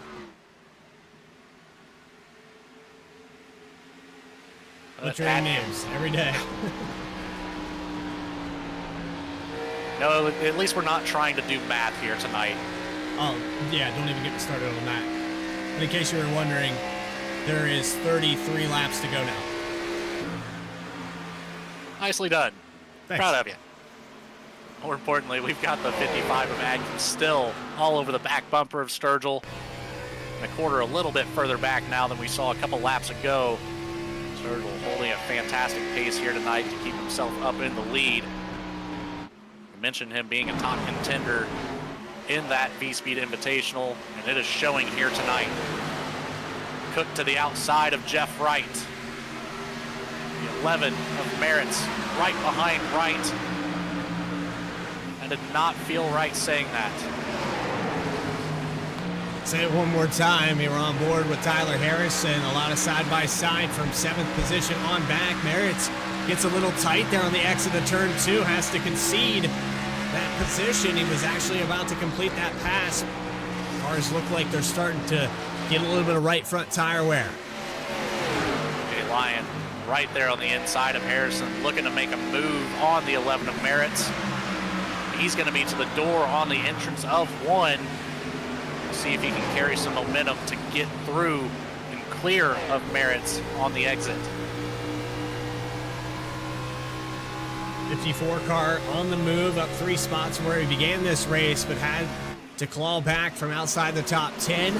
He's almost back to 20th position and has been caught up in a few things here tonight. We were going through that list earlier. He has burned a fast repair. The car in front of him has not. Lap 70 completed. On to lap 71. Cody Atkins took over the lead. Like Sturgill lost positions to both Atkins and McWhorter in that sequence. We got a little bit loose through the corner, allowing both of those drivers to get by. Could also be strategy from Sturgill to let those drivers by, let them use up their tires a little bit more than he was. But look out, the 77 of Chris Simard is entering the picture right there in that rear view. Only a matter of time before we see Chris Simard, Mr. Sorry, up here with the top 3. I don't think he'll apologize for taking away the lead, though. He is slowly clawing his way up there, actually on the clutch pedal here, so a little bit of strategy. So these drivers thinking about this race going green all the way to the end. This would be a play, and what a race it would be. We've seen drivers exactly like this. Seth Hatchel comes to mind at Homestead there in that intro video, trying to save enough to make it to the end of this race. Sometimes it pays off And sometimes you're about 1/10 short at the line. Sometimes that's all you need, but a little bit further back, battling for the 9th position, Harrison Cook side by side. Been at it lap after lap here. Cook with the inside advantage. Harrison, all the speed on the exit, gets around Cook finally in clear to chase down the 10 of Michalski. Just now to the outside, Aaron Matthews is going to go up to the 15th position, gets around Swearingen. Dallas Sullivan just behind that. You got the 65 of Greg Spiker, who had brought it down pit road, got some 4 fresh tires. Top it off with Sunoco Race Fuel, trying to make it to the end of this event. Now, seeing all these names out here, and I can see the family here at Vspeed and all of the leagues that we broadcast coming together, and we've ran over 10 laps now under green. I knew they had it in them, Logan. I knew it was possible. And here we are, approaching 25 to go. You know, that's one thing, that's all they need to do. Just get a little bit of spacing between these drivers, and they could absolutely put together a nice green flag run. We see it week after week throughout all of these leagues that we cover. As you mentioned, multiple drivers from different leagues here tonight, all converging for one good cause. On board with Joseph McWhorter, he's been hounding on the back of the 55, keeping him honest, about 0.2 of a second behind there. And Sturgill, like you said, maybe playing a little bit of strategy, saving these tires, saving fuel. Chris Samar definitely on the clutch pedal through these corners. We'll listen on board into the entry of 177 is definitely trying to make it to the end of this thing on that last stop.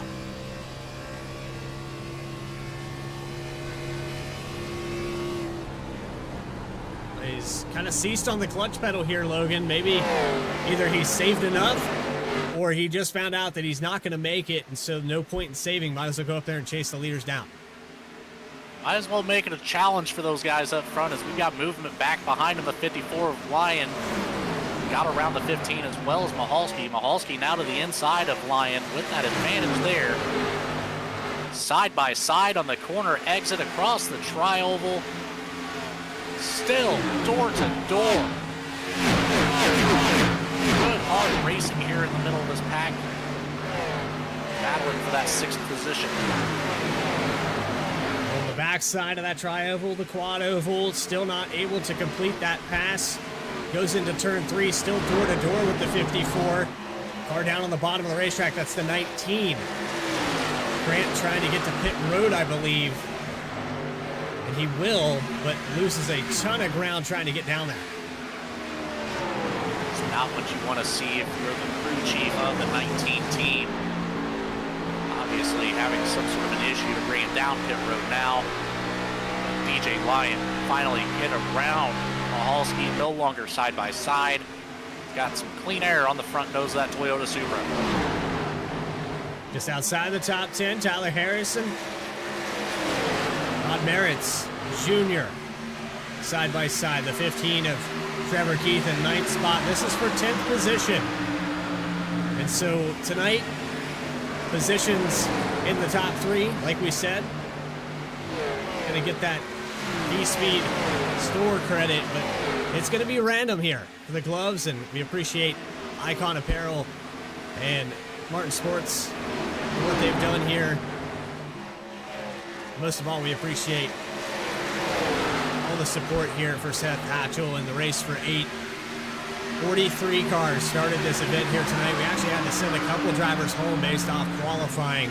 That's how much support came out here for this event. I know with the Vspeed Invitational, it was more of an elimination style racing, and we have a yellow. Caution on the track. I'm unsure of where that's at. That is the 19. Across Jacob Grant there. We'll have to take it back on the replay camera to see what happened to Grant. Ooh, the pit barrels got him. That's the first one we've seen tonight. Lose through 3 and 4. Maybe those fresh tires didn't play out in his favor. Just barely put the nose right into those pit barrels.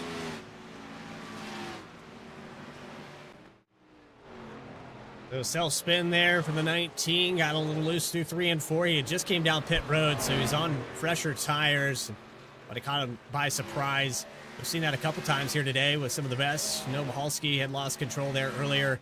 Jordan Trass also came into 3 and 4, and it snapped free. So it's, you know, with the weather here, it's deceitfully grippy until you get to that apex. Once you get to that transition of the banking, this car tends to kind of preload that suspension as you're steering in, and you feel really solid. But as soon as you hit that throttle, it's almost like the car unloads all of that weight to the right rear.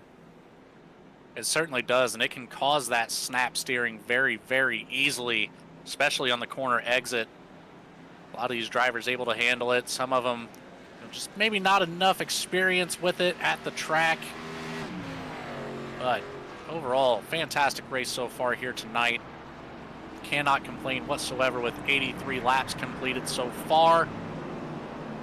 9 cautions, 7 lead changes here tonight.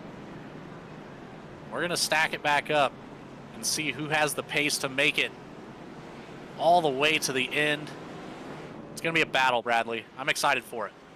DJ Lyon looks like elected to take 2 tires on that stop. Will win the battle off pit road. Cody Atkins in third. Just McWhorter. We had one car stay out on the racetrack. That's Jordan Trass, and a few drivers in front trying to get the wave around to get their lap back here for this next restart. Looks like the 65 of Greg Spiker will be a recipient of one of those wave arounds. And there's Max Koss behind Max Koss. You have Ray Massey, Alan Dice. This field still very much alive, very much populated. 31 cars out on this racetrack still. Max Koss, the last car running, 2 laps down. We'll get one of those laps back. Max in a position where he'll need another caution to get back on the lead lap. Ray Massey now bringing it down pit lane. Keep an eye on him and see what he does in his pit stall.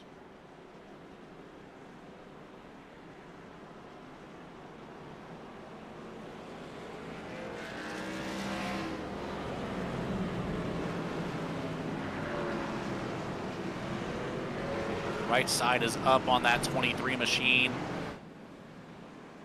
And now the left side. 4 tires for Ray Massey here. He's going to have a nice advantage on that coming back out versus some of these other drivers that elected to not. But most of this field has come down on that caution. Talking about a 30-lap difference on tires here. Jordan Trass stays out to try to get a lap led. But if you know anything about these stock cars, and what happened just, you know, earlier in this race, 10 laps was all the difference it took to kind of storm around and be almost half a second faster. Now we're talking about 30 laps. That's an eternity. I feel like the fall off here is probably going to be closer to a full second for Jordan Trass. Let's see how long he can hold on to the lead. DJ Line to the outside. 2 tires. Got a little bit of everything up here, Logan. Little bit of everything, a little bit of strategy at play. We'll see who can come out ahead on that here shortly. This time by, the pace car lights should go off. One more time around, we'll be back under green flag conditions.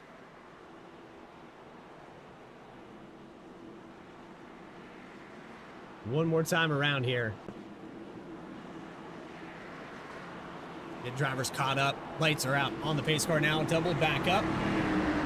We'll go back green on lap 86.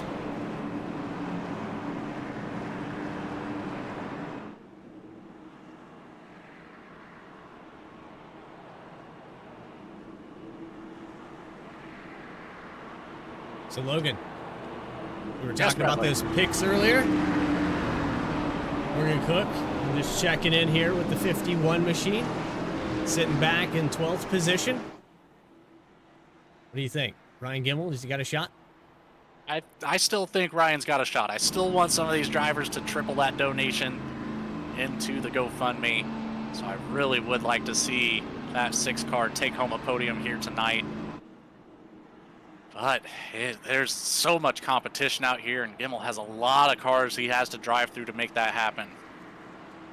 A lot of competition up here. Jeff Wright Michael Sturgill, and how about DJ Lyon? First time that we've witnessed him driving on V-Speed. Coming out pretty strong for just breaking the wheel out of the closet. Had to blow the dust off of it.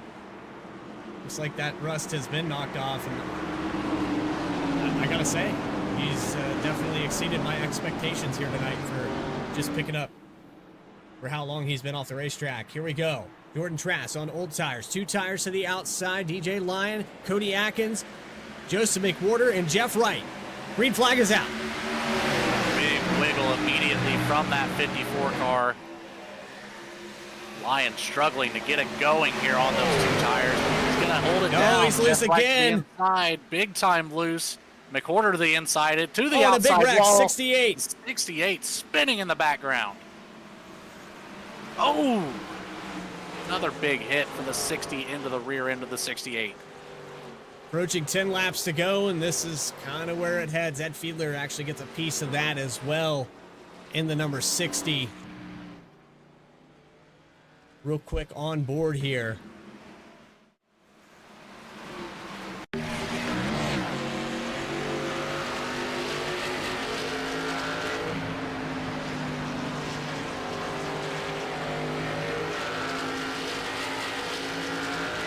Tapping it up in front, on the brakes some more. And someone hits him in the back. Rear.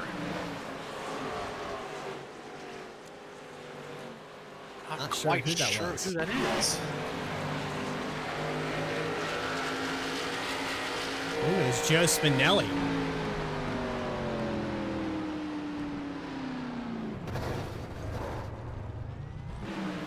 Brake pedal is the one in the middle, ladies and gentlemen. I'm sure Joe's aware of that. It sounded like he was pushing that pedal, but just not quite enough. And with the 68 there tumbling around, kind of caught him off guard, and nobody was really sure where that car was going to end up. But with that, we're going to take a quick break here. You are watching the Race for 8 live from Charlotte. More coverage is going to continue. We'll have about 10 laps to go right after this.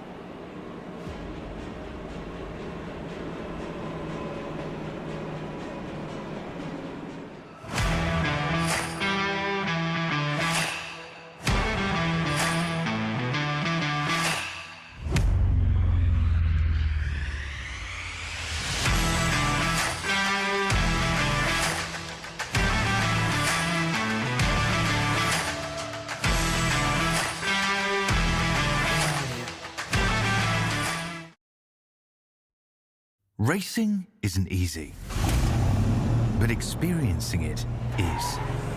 Iracing puts you in the driver's seat with the industry's leading sim racing game. Drive on laser scan replicas of the greatest racing circuits from around the world. Go head-to-head against other drivers chosen by skill-based matchmaking to ensure competitive racing at every level. Compete across all your favorite series in officially licensed cars engineered to deliver the most accurate driving experience possible.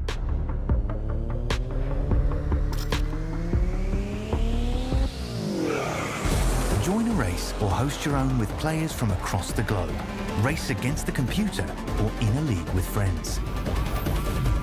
Feel the thrill behind the wheel. Visit iracing.com.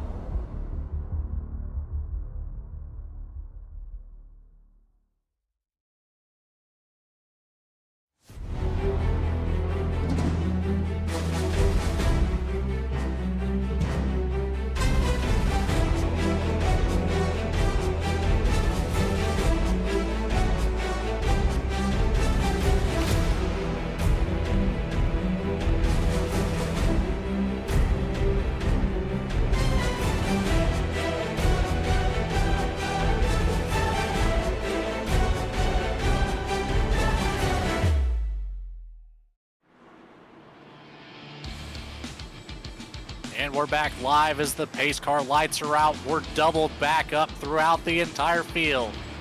Jeff Wright to the outside. Got Cody Atkins to the inside. Sturgill follows Atkins. Lyon behind Wright. Coming around turn 3 and 4 here. Pace car will dip off into pit road here shortly. See if these drivers can put together a green flag run to the end. Remember, we do have those 3 green-white checkered attempts if needed. Atkins will lead them to the Geico restart zone. And we're off one more time here at Charlotte. Atkins out to a great jump on that restart. Sturgill follows suit to the inside of Jeff Wright.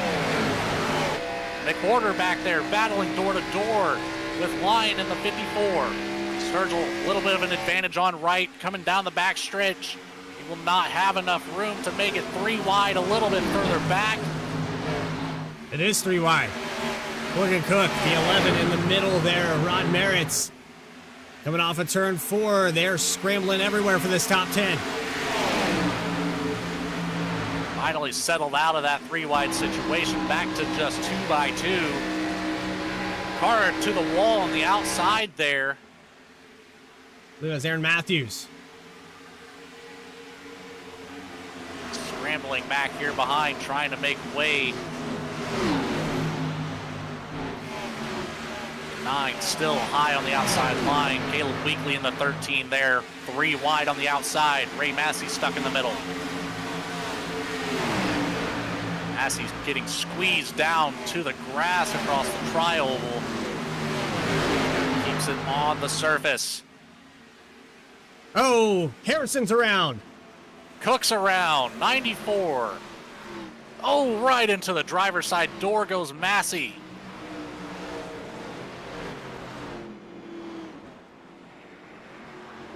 And that's going to put us into that green-white checkered territory you mentioned just a moment ago. But here off of turn 2, this starts way up there with, I believe, Trevor Keith.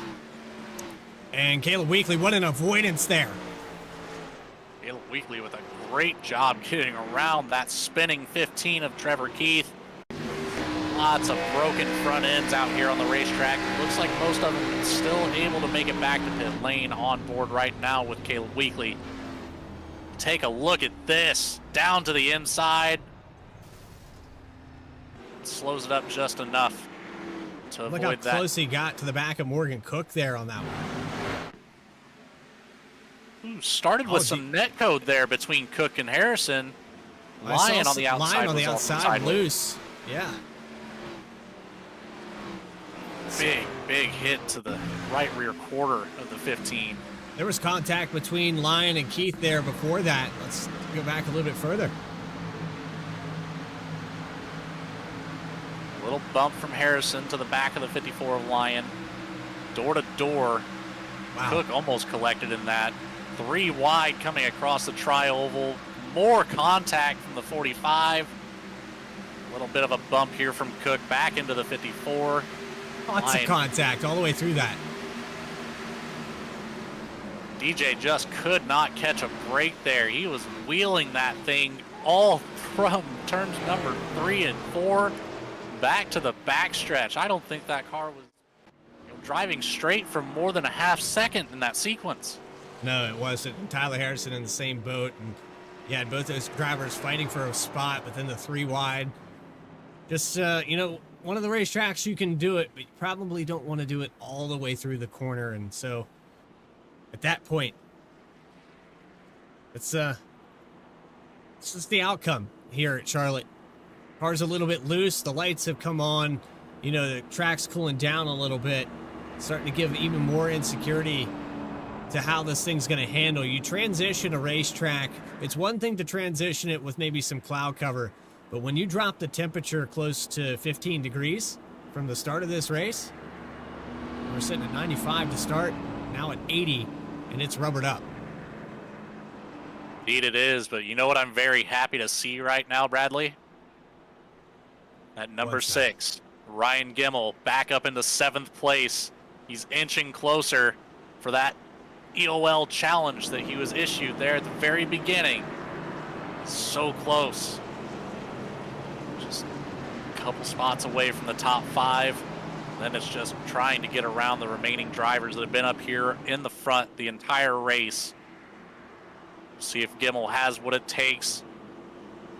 See if he's got anything left in the tank for these top drivers up here. Well, when it comes to picking drivers, Logan Threlkeld is Vspeed's Nostradamus. He's pretty accurate with his statistics and doing his research. It's a good pick. Kind of snagged one away from me there, but I'm sticking with, I know Morgan Cook got damaged there in that event.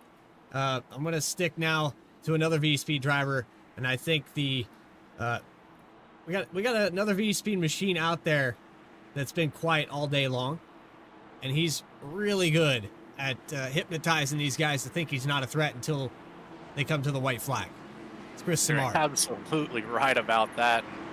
Chris Samard coming from the BTDY crew. We get the pleasure of hosting that one week after week. I can definitely confirm that is a tactic that Chris Samard is very well familiar with. Another pick if you wanted to go on the side there with a little bit on Noah Mahalski. He's been bad fast all night long, and he's back on an even playing field. Got a few drivers on a little bit older tires. Midway, Jordan Trask, they're 42 laps on the stint, but green flag back underway. 5 laps to go from Charlotte. Adkins with another great jump on right there. McWhorter to the inside. Sturgill all over the back bumper of the 48. All comes down to this.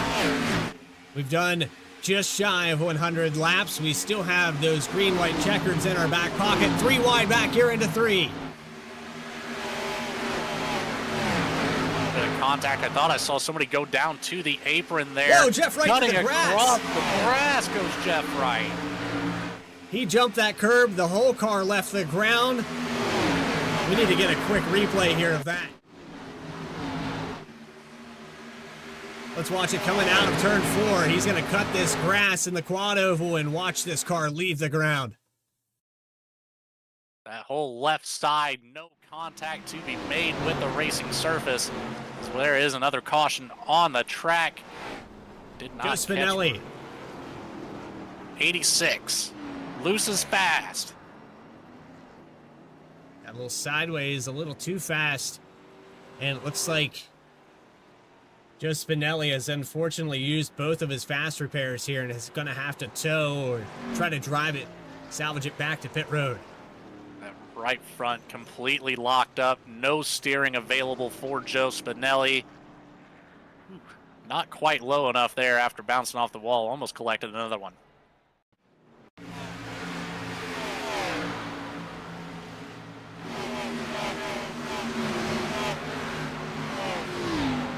Emsky in the chat chipped in. Appreciate that. For those of you that have went to that GoFundMe link, if you don't know where it is, down in the description just below this video. All proceeds direct to the Hatchel family. But Joe Spinelli having some problems here. There's been a couple of drivers that, as the run progresses and we spread this thing out, Jordan Trask was on older tires and that created the check up there. So it wasn't actually Spinelli's fault that any of this happened.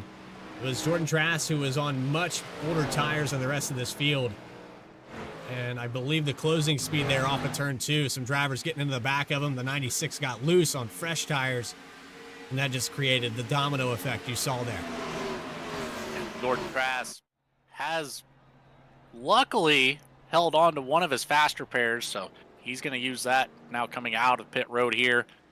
Not in a great spot, though, sitting back in 20th position. I think there's an opportunity here, Logan, if we could possibly find, I don't know if Cody Atkins is in here or not.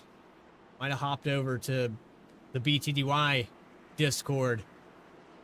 Yeah, but he's been holding on to this lead. He's been holding on to this lead for quite some time. And I can tell you right now, he is in the zone. He is completely deafened over there, not listening to any of his teammates talking. He is locked in here, sitting in the lead with 3 to go when we come back green. Well, this will be our first green-white checkered attempt. Pull the next guy in line. Let's have a little chat with Jeff Wright. Absolutely. We'll pull Jeff up here. Which I cannot do, Mr. Bradley. I do not have permission to do so. Jeff Wright, it's Bradley Cooper, Logan Threlkeld. You got a copy? I got you, boys. I know we're doubling back up here, but how about that? We got the 55 in front of you. You're right on the edge of possibly getting the victory here tonight. How's that car feeling? Car feels pretty good. It's been a fun race so far. It's going to be an exciting finish here. Yeah, it's going to get wild, I think. Obviously, we got some really hungry guys here behind us, and Cody's going for the win here. I'm going for the win, so we're going to have a good race to the finish here. Hopefully this thing don't get too messy, but yeah, hopefully we're putting on an exciting show. Hope Seth is able to be watching this race, and you know, we're putting a smile on his face, especially just with all the support, all the guys that showed up tonight, all the money we've raised. The event's definitely been a success here, regardless of how this finish plays out. But yeah, we're gonna go for it. We're gonna give it a shot. Be sure to make it exciting, Jeff. I know you got the talent. Let's see if we can hold it all together here for these last 2 laps. Maybe another green-white checkered. Good luck. All right, sounds good. Thanks, guys. Jeff Wright, second position here. Started back in 42nd, biggest mover of this race. A name we are super familiar with on Tuesday nights, has already won 6 out of the 8 races in the BTDY series. So to see him up front, up here tonight is no shocker to me. Pace car is about to come down pit road. Cody Adkins brings him to the green flag one more time. And back live we go. Hopefully for the last time here at Charlotte for the race for 8. Cody Adkins, another great jump. Joseph McWhorter all over that back bumper of Adkins. Jeff right back into 3rd position. McWhorter looking to take the inside down the back stretch into turn number 3 from Adkins. He'll peek to the inside, but Jeff Wright's going to keep him honest and pinch him down here in the entry of 3. Atkins a little bit backed up there, but has the advantage of clean air. McWhorter a little touch on the left rear. Here comes Jeff Wright. White flag in the air. One more time around. We're going to make it official here in the race for 8. McWhorter still all over the back bumper to the inside. Got him up out of the groove. McWhorter to the lead. Jeff Wright right there. Big wreck in the backfield. And here's Noah Mahalski to the inside off of turn 4. Across the line, it's going to be McWhorter with the win. Jeff Wright and Noah Mahalski separated by 2/100ths of a second. Well, we knew the finish was going to be full of fireworks. I did not see it playing out like that. Joseph McWhorter, no holds barred, moves the 55 of Adkin out of the way. Said, no, sir, not today. I want this win here tonight. And he got it. Back this up a little bit further here. You're going to see this move into turns 1 and 2. He just gets right up on the back bumper, gets the 55 a little out of shape, gives him a little touch. The great save there by the 55. Ryan Gimmel avoids that. That was just enough there to take the lead. Just enough indeed. At the same time, also slowed up the 48 of Jeff Wright, having to avoid the 55 of Adkins. On board now with the 73. We'll take a closer look at this maneuver here. I don't think he touched him. I don't think he touched him. He just got loose. It looked really bad from our angle originally, but the 55 just got a little loose into the entry of 1, and McWhorter was there. Took full advantage of that. Maybe just the slightest bit of contact on that left rear quarter, but look at this finish for 2nd place. Jeff Wright just by the front nose. Sturgill right there in the picture as well, taking home the 4th place position. Joseph McWhorter now burns it down here for Seth right there at the start-finish line. 73 makes his way to that podium spot one more time. Just a few seasons ago, the SNR champion was Joseph McWhorter. Thought for sure he would try to burn a number 8 into the front stretch. That's what I would have done. You could try to get in there, McWhorter. Post-race interviews with your top 3. Post-race coverage coming up. And stick around. We have some announcements and some things to talk about. And Logan Threlkeld will be talking about that giveaway in just a moment. But you are watching the Race for 8 live on Vspeed. We'll be back right after this.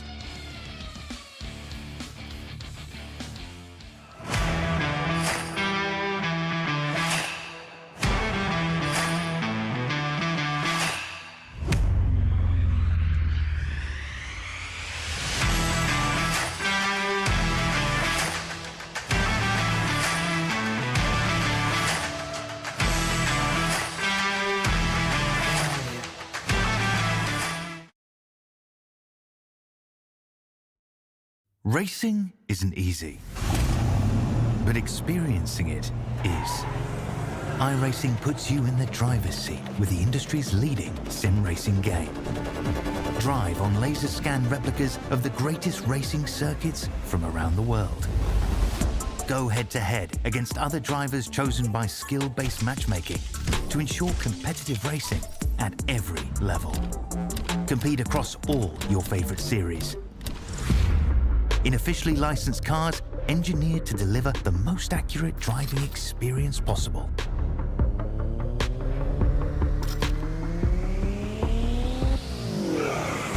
Join a race or host your own with players from across the globe. Race against the computer or in a league with friends. Feel the thrill behind the wheel. Visit iracing.com.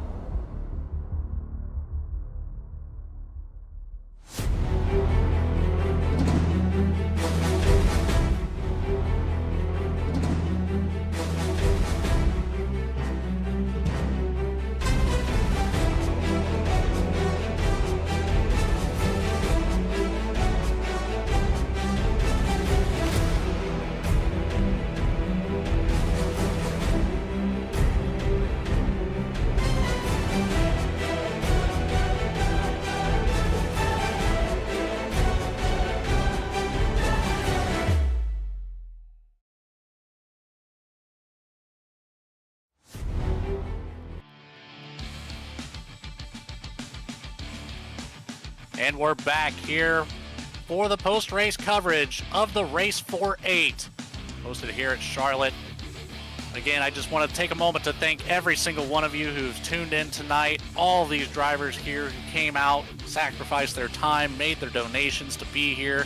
Again, over $1,400 raised for the Seth Hatchel family. I cannot express my gratitude enough to every single one of these participants and every single one of you who watched here tonight. But let's get right into our finishing results here.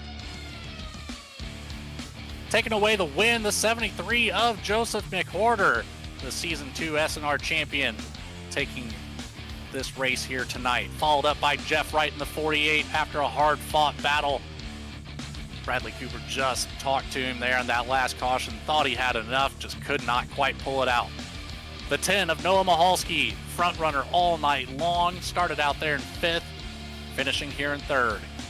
Michael Sturgill in the 3, another front-running contender all night long in that 3, takes home the 4th position. Ryan Gimmel, my pick to win here tonight, unfortunately could not take home that top trophy. Fantastic effort from Gimmel after taking that EOL challenge presented to him by the other drivers. The 77 of Chris Samard comes in 6th. The 66 of Carter Lins takes home 7th, followed by Caleb Weekly in the 13. The 55 of Cody Adkins takes home the 9th spot, and Vspeed's very own DJ Lyon rounds out the top 10 in the 54. It was 12 cautions and 10 lead changes. We've got Rod Merritt's finishing in 11th spot here tonight. Alan Dice will be in 12th spot. Then you have Swearigan in the 68, 13th position. Aaron Matthews will finish 14th. Dallas Sullivan, Greg Spiker, Michael Jones, Tyler Harrison, Dennis Faircloth, and Edward Fiedler for your top 20. Behind our top 20 in the 21st position, the 79 of Jordan Trask, followed by Max Cost in the 63. Jordan Brockle in the 42 will take home the 23rd position, followed by Joe Spinelli and Nick Starling. Chris Root will take home the 26th position, followed up by the 84 of Devin Hudgens. Morgan Cook, another one of Vspeed's very own, in the 51 will take home the 28th spot, followed by Trevor Keith and Ray Massey to round out your top 30. And that is incorrect on my screen. Yeah.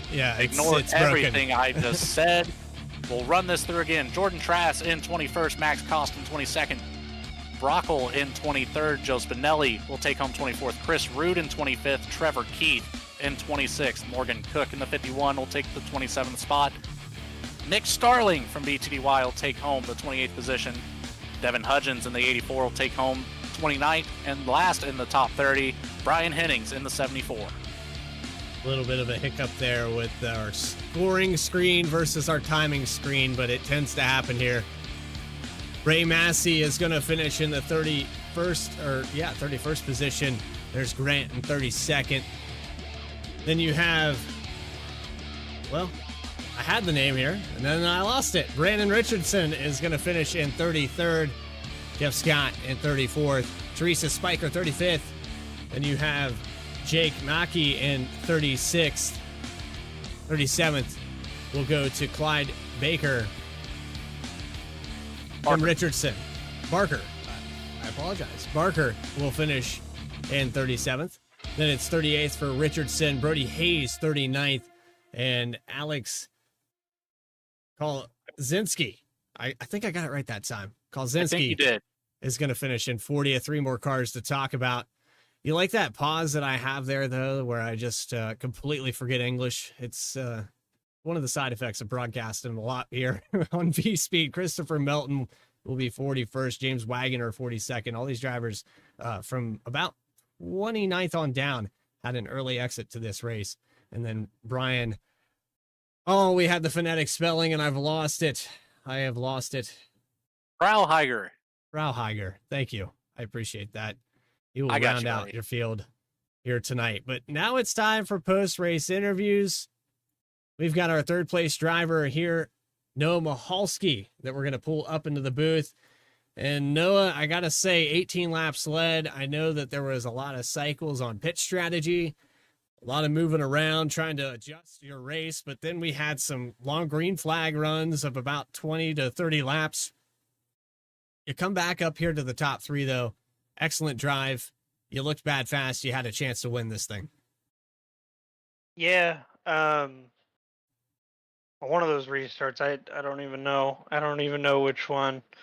I tried the top on fresh tires, and it was a lot slicker than I thought it was going to be. And it kind of snapped to the right, and I just kept it against the wall. It broke the wheel. So then we had to drive back through the field. But I mean, Spawn driving through the field on that long green flag run. Was hoping we might have had something for him there at the end, but not quite the case. Well, you definitely had something for him. For the most part, you put down 18 laps led. You had the lead at a couple different points in this race. What would you say as a whole was the standout moment in this event? I know that we're all here for Seth, but for you personally, what's the standout for you to come in and be a part of this event? Well, I've raced with Seth for a little while in BTDY, and we've had, I guess, I don't know if he's had drama with me, but I've had drama with him in the past. But as soon as I heard the news, I kind of forgot all about it and just wanted to do what I could to help out, whether that be making a donation, hopefully putting on a decent show tonight, or whatever that may be. I thought it was really cool to see Cody up there leading too. I know him and Seth are pretty good friends. I was hoping to see him win, but not the case tonight. He said in the chat that he choked it away. I can see it right now. Just, everybody that came out here in support, we had plenty of people that were signing up for this thing, and so many generous people, you included. And we appreciate your time and coming up here, being part of this event. Anybody you want to shout out before we let you go? Well, big shout out to Seth. Hoping for a speedy recovery. I want to get it back out here and race him again. For a lot of these guys do. Other than that, no, not really. Nobody else for tonight. Appreciate that very much. And Noah, well done, well spoken, and well raced. Third place here tonight for Noah Mahalski. Yes, sir. And now we'll move on to our second place finisher. Logan Threlkeld has caught up with Jeff Wright in pit road. Yep. We've got Jeff Wright down here in pit road. Second place tonight. You almost had it, Jeff. A name that we're very familiar here within the BTDY and SNR series. Jeff, you just barely got edged out there, but most impressive drive from you. Started out there in 42nd, got a couple laps led. You got up there rather quickly. what did you need more to get ahead of that 73 machine here tonight? Yeah, I mean, I knew it was going to be chaotic. I mean, those last few restarts, we had, 2 or 3 of them, and I knew it was going to be tough to hold off McWhorter, especially him starting right behind the leader. He was getting really, really good restarts. And really, I didn't feel like I was going to really have a chance to win there. I thought it was probably going to be Cody or probably McWhorter. And I will say I was kind of pulling for Cody to win that one. I know him and Seth are really good friends, and I think Seth would have loved to see Cody win. He ran such a great race. So I was kind of sitting back there as a fan, pulling for Cody a little bit. Sorry, Joseph. Yeah, I mean, all in all, can't be too disappointed. We got the podium, and we're all here for the cause, right? And that's Seth here at the end of the day. So event was a success. Just happy to be here, and just looking at how much turnout we had, that just shows how much support Vspeed and BTDY and in all the other leagues that Vspeed covers all comes together here for a good cause, and you just love to see it. So regardless of my result tonight, that's all I was really worried about, was just seeing such huge support for Seth, and just happy to be here and happy to be a part of that. Absolutely, and we're very happy to have you here, Jeff. You pretty well hit all of the cliff notes that I was gonna kind of touch base with you on, but again, just a fantastic drive from you, buddy. Is there any closing thoughts on this race that you'd like to share with us? Yeah, I mean, I just also want to mention, everybody at Vspeed putting this event on tonight, everybody involved coming together. It's just awesome to see the community come together like this. So shout out to you guys for making it happen. And also shout out to you guys for just being so professional in the booth. You guys do an awesome job, and definitely wouldn't want any other broadcast team calling this race for sure. And yeah, just thankful for everybody to make this thing happen. Absolutely, buddy. Well, we've got a couple weeks left until SNR, so I guess I will see you Tuesday. Alrighty, sounds good. Thanks, Logan. Thanks, buddy. Jeff Wright, your second place finisher. Again, started 42nd all the way up to second. 40 positions gained here tonight. I would have to say that's easily the biggest mover of the race. So very, very impressive drive from him. We will move right along to our first place finisher, Joseph. I gotta say something here, just to throw it out there before we get to that winner. We'll talk to Chick Hicks in just a second here. We've had an additional $400 donated to the fund here. I'm getting a little choked up on that one. It's crazy. The whole time that we were broadcasting this, Logan, I didn't want to distract you with what was going on in the background, but my phone was going insane. And the entirety of this broadcast, my phone never stopped. In fact, I was fully charged before we started this broadcast. I'm at 43% battery because my phone never stopped vibrating. And so an additional $400 has been raised now. It's insane to me what is going on here. And yeah, I gotta say that is incredible. Thank you very much. And for all the names that just put that in there. Yeah. Sorry, that's oh man, has me choked up as well. That's coming into this race, never thought that we would see nearly as much as we did. Actually 600. So there you go. So that puts us at the $2,000 mark, officially raised here for that number 8, Seth Hatchel. And man, 1,801 actually, and I might be doing some Vspeed math there, but that's what we have right now, $1,800. That is incredible. Thank you, everyone, and without further ado, I will pull that driver up here. Oh man, I gotta catch myself now. Oh. Chick Hicks is in the booth with us. We've got Joseph McWhorter up here now, our first place finisher here in the race for 8.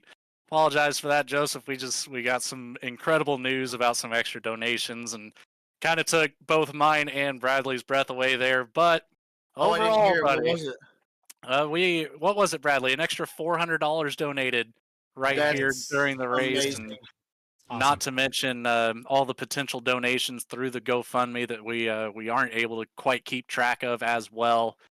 But, buddy, Joseph, Season 2 of SNR champion here, taking home the win in the race for 8. started out here in ninth. You led a whole bunch of laps here, 16 to be exact. Just give me a rundown. I kind of lost my question for you. Yeah, I was a little worried because I accidentally took tires on the first stop, and I was worried that was going to mess up my race whenever I pitted at lap 10 or so, whatever it was. But yeah, we just had to play it smart with strategy and everything, and kind of play with how the cautions were going to lay out. We had that long run. I was saving fuel. I got it to where I was about a half a lap to the good for what it was showing with me running the lap times I was. So I wasn't 100% sure if the 55 was going to pit with like 15 to go, because we were getting there, and it didn't sound like he was saving, and I was saving. So would have been curious to see how that would have worked out if it went green. I wasn't sure where Jeff was at the time, and that's who I was the most worried about because I knew he took fuel on that previous caution for that long run. So it was just trying to keep the head. I was faster than the 55, but I knew that I had to kind of play it a little bit smart and save that fuel. So that's why I packed off of him. Because there for the first couple laps, I saved fuel real hard on that restart, but so that way we could be ready for the end of the race. But yeah, man, I just want to say, like, when me and you talked to each other, I knew that I wanted to come out here and win because you've been really good to me, Logan. You've been, I mean, ever since you've come into the league, you've been such an amazing person. You're super funny. You've been really kind to me. You've helped me a lot. So I wanted to come out here and win for you. Wanted to come out here and win for Seth. Me and you talked in private that, we've experienced a lot of people that have cancer, and I've had people personal in my life that dealt with cancer. So it wasn't just it wasn't just about the race. It wasn't just about Seth, but this is for everybody that has to go through this stuff. I hate it. I hate it for everybody that has to go through it. And I'm glad that we were able to raise so much money for that man. He's been an incredible competitor for SNR and an incredible member for Vspeed for you guys. Absolutely, and greatly appreciate the kind words, Joseph. It means a lot to me, and Seth being such a dear friend to me. I'm glad to have you out here, and glad to see you take home the win here tonight, and most importantly, being a part of this, as well as all the other drivers that were here tonight with us. Joseph, is there anything that you'd like to close out this race with here tonight? Yeah, absolutely, man. First of all, thank you for being, such a great member of SNR, Vspeed, everything. You've been an incredible person to be around, and getting to have you be my spotter was amazing. Getting to know you has been amazing. You've been amazing. So for you to go out and spend the time and the money to do this, it just shows how big of a character you are. I know how much Seth means to you. If I always say that you love whoever is important in your life, make sure you tell them that you love them. Because you never know when it's going to be the last time. You never know when cancer can strike with anybody. It doesn't matter how healthy of a lifestyle they have. You never know when it's going to hit. I've seen it firsthand. Logan, you've seen it firsthand. I just want everybody to be as loving as they can with everybody in their life. I just want to thank my sponsors, Red Camel Racing. They've been an amazing sponsor of mine. I actually just got good news this week that we're signing them for 2025. So looking forward to having brand new equipment rolling into this year as we get ready to make my first full-time start in dirt racing in real life. So really happy to have them. My new sponsor, Outlier Setup Co. They've been an awesome partner. Their setups have been super fast. I've been having a lot of fun with their stuff. All the drivers that came out, every single one of you guys, thank you for showing up. Thank you for donating. You guys are the true heroes tonight. I was just a race car driver, but everybody that spent extra money or just even gave a couple bucks, thank you. Hopefully we continue to raise money. You guys for putting on the broadcast. We love you. Thank you so very much for everything you guys do. Bradley, Logan, everybody at the Vspeed, thank you so very much for everything. The admins for the hard work. I know they donated their time. Thank you so very much for that. Man, hopefully Seth gets over all this and we have him back on the racetrack, because I think I speak for everybody whenever I say that he's an awesome guy. He's an amazing competitor, and I think I speak for everybody that we'd like to see him get through this. I would have to say that you are absolutely correct about that, buddy. And again, thank you so much for the kind words for everybody involved with this, and a huge congratulations for taking home that top spot tonight.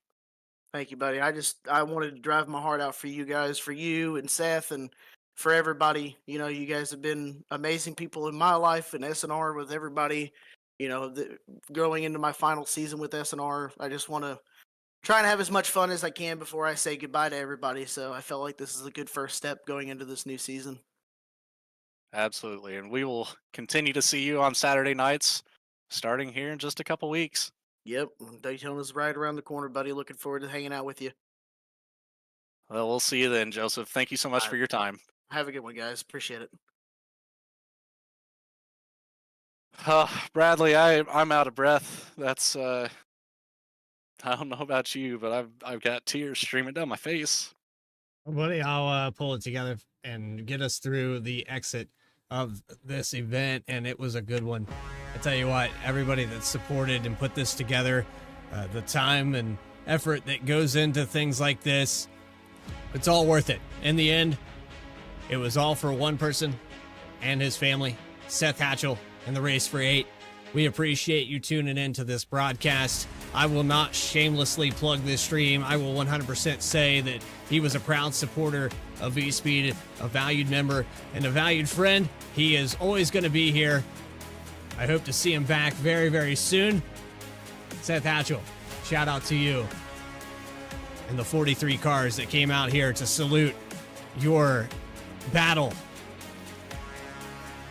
Looking forward to what we have in store in the future. We'd also like to thank Icon Apparel and what they've done here. We will be talking about that momentarily. And Logan, I know you have some things to talk about with that. So I'll let you take it back if you got a second to announce to these drivers that may be still tuned in on how we're going to handle on those gloves. Absolutely, Bradley. I think I've collected myself enough here to say that immediately following this the stream ending here, we'll be hopping down into the channels with the rest of the drivers that have stuck around here for the post-race. We are giving away 3 pairs of gloves thanks to Icon Apparel and Scott Martin sponsoring this and allowing us to give these away for such a good cause here, and you know, collecting all of these drivers in one place. Again, I cannot thank all of you enough, especially you for all of your help putting this together. Adam and the rest of the Vspeed team for just allowing me to host us here with you guys tonight. So very grateful to my Vspeed family here, and we'll go down and chat to these drivers and see who the lucky 3 are here tonight. I'm sure it's going to be fantastic, and hope to see you back another time here. Everyone that tuned in, we thank you for being a part of this broadcast. To everyone that donated, we thank you for the contribution. The Hatchel family thanks you for that as well. You can catch us again live at any day that ends with Y come February 2nd, February 1st. It's going to be back to full force here on Vspeed, and we'll give you plenty of entertainment and plenty of things to keep your mind off of the real world and what's going on. But until then, for Adam Baker, Logan Threlkeld, this is Bradley Cooper telling you so long from Charlotte Motor Speedway and the Race for 8. We'll see you next time.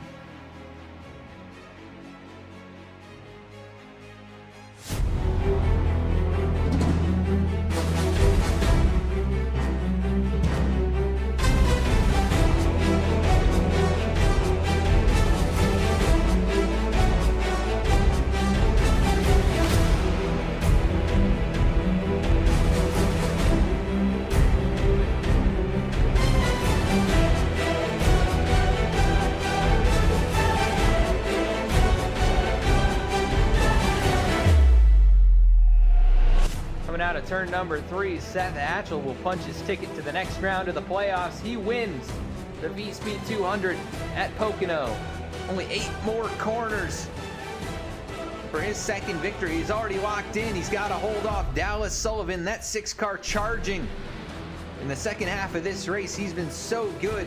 White flag in the air. Seth Hatchel on his way.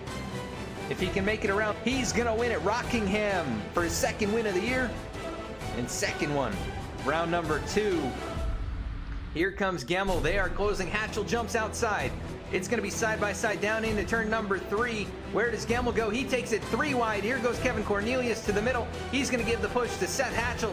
It's 5 Vspeed machines at the front. Here comes Dallas Sullivan into the mix. Hatchel through the middle. I think he's going to be able to do it. Can Seth Hatchel open the season with the win? Bumping and banging for the 2nd position, but Seth Hatchel is going to win at Daytona. Seth Hatchel looks like he is on his way. Unless something ridiculous happens here, and anything can happen, but Hatchel, clear track behind him, and a pretty good margin to the lap cars in front of him. Actually, they're side by side as I say that, but he has plenty of space to really back off. Seth Hatchel will win at Darlington, his 2nd victory of the year, and most likely take the regular season championship. And white flag in the air here in the Simulators Anonymous 225 at Kansas. Seth Hatchel 3.5 tenths over Alec Martinez. It's going to be too far, too late for Alec Martinez. We'll see if he does a little wall ride. He does. He's going to get the wall. Here he comes, trying to close it up. He did gain a little bit, but that car a bit narrower than before. Seth Hatchel wins in Kansas. Seth Hatchel all by himself out in front. It's a 1/4 second the difference. Slide job from Zach Carr for 2nd spot. Able to hold off my auto for the moment, but Seth Hatchel streaking down the backstretch towards turn number 3. The number 8, last year's champion, he's going back to fight for another one. He wins in Chicagoland. So Hatchel, white flag in the air, going for back-to-back championships. He'll go down to the inside. Reggie Ortega up high. Hatchel's going to be right there to his inside. I don't know if you can hold somebody up even a whole second here, as Hatchel giving him plenty of room. Reggie down. Here he comes through 3 and 4. Seth Hatchel. He won to qualify into the championship 4. He's got 2 wins this season. Going to be 2 championships for Seth Hatchel. His 3rd win. He wins the championship back-to-back. The 8 machine for Team Vspeed. Able to hold him off there in the end. And what a run there by Hatchel as he, once he got to the lead, that was all she wrote pretty much. Oh, could be a battle out of turn 4. He does! They're side by side off the corner, not enough! Oh my gosh! He is right there. White flag in the air from Auto Club. What a battle here. Angelo Ronas looking for his 1st career win in the league. Seth Hatchel, back-to-back champion. He's going to have to work down low. Here he comes. He looks to the bottom. Can he get the grip off the corner? They're going to be side by side off of turn 2. Down the backstretch for the final time. Who is going to win this? Down the back. Hatchel pulls the 22 back. Into turn 3. Angelo Ronas up high. Seth Hatchel down low, trying to clear him. Clear! Hatchel clears him off the corner. Here comes Angelo, though. He'll have the run. They're side by side. Here they come to the line. Contact. Oh, inches. Hatchel got it. Seth Hatchel. Oh, my goodness. What a finish. 1/1000th of a second, and Seth Hatchel just able to get it. What a freaking race! Of a second here at Auto Club Speedway. And they made contact. Angelo did everything he could, and that is what it looked like across the stripe right there. What a finish here tonight. What an amazing race. Hatchel, 4 laps to go at the Bristol Motor Speedway. That's just over 1 minute of racing left. He doesn't have a lot of time to make the move. Can Mayato get there and give him a shove down in the corner? Jordan Shepard down low. He should get out of the way of this. And there goes McGarvey. But that's going to block the inside lane. No opportunity to pass down there. 3 wide. Mayato, one last opportunity coming back to the white flag. He closes up a lot out of 4. He is there. Half a car length. White flag in the air from Bristol. It is Seth Hatchel looking for 2 in a row. Mayato right on his bumper. Lap cars in front. Mayato's going to send it. Here they come. Drag race. Mayato. Almost. Hatchel gets it again. Congrats to him. What a finish again. What a finish again. But Be a big factor for the championship. Hatchel needs every point he can get. Zach Carr with the pole tonight. White flag in the air. where does Dice go? Dice runs the bottom. As they get Runs that top. Car's running on the wall here. Hatchel, a little slide right Car's there. gonna They're send both it. wiggling. Oh, he's gonna send it. Here he comes. Does he move him? Hatchel went deep in the corner to try and avoid it. It's a car length. Here comes Carr back to the throttle. Not going to be enough, though. Out of the corners, Seth Hatchel. Back-to-back seasons here in Atlanta. Hatchel wins it. It's a similar race between these two. This one a little bit closer than that one was, but Hatchel, man, he has a knack for these exciting finishes, doesn't he? Overseas was. That's as close as it gets, folks. What a race! I can't believe he ran out right there. Right up the line. Wow. Hatchel has been saving since he came out green. White flag up in the air as they come off of turn 2 or turn 4.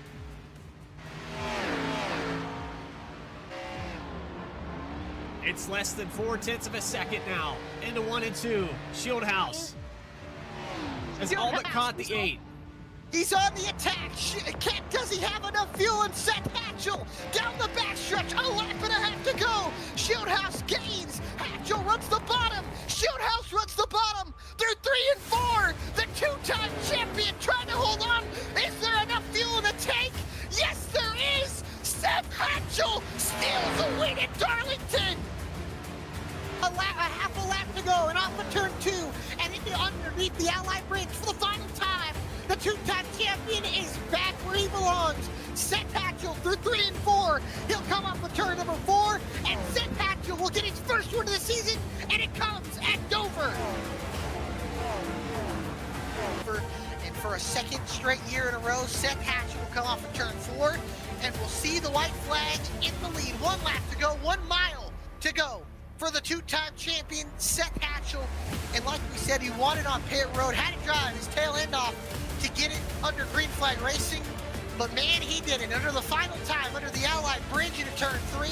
The two-time champion is going to be back in victory lane, and for the second year in a row, Seth Hatchel will win at the Dover Motor Speedway. Hatchel, second win of the season at the Monster Mile. Just 1 lap to go for Seth Hatchel, and it's been a dominant performance tonight. The A car has been nothing short of flawless all evening. He won the All-Star race 2 weeks ago, and it might make you think that he had a confidence spike.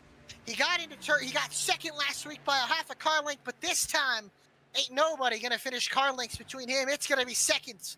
As off of turn 4, Seth Hatchel will get another win on the list, an inch closer to Jeff Wright's points lead. Seth Hatchel is your winner at Chicagoland.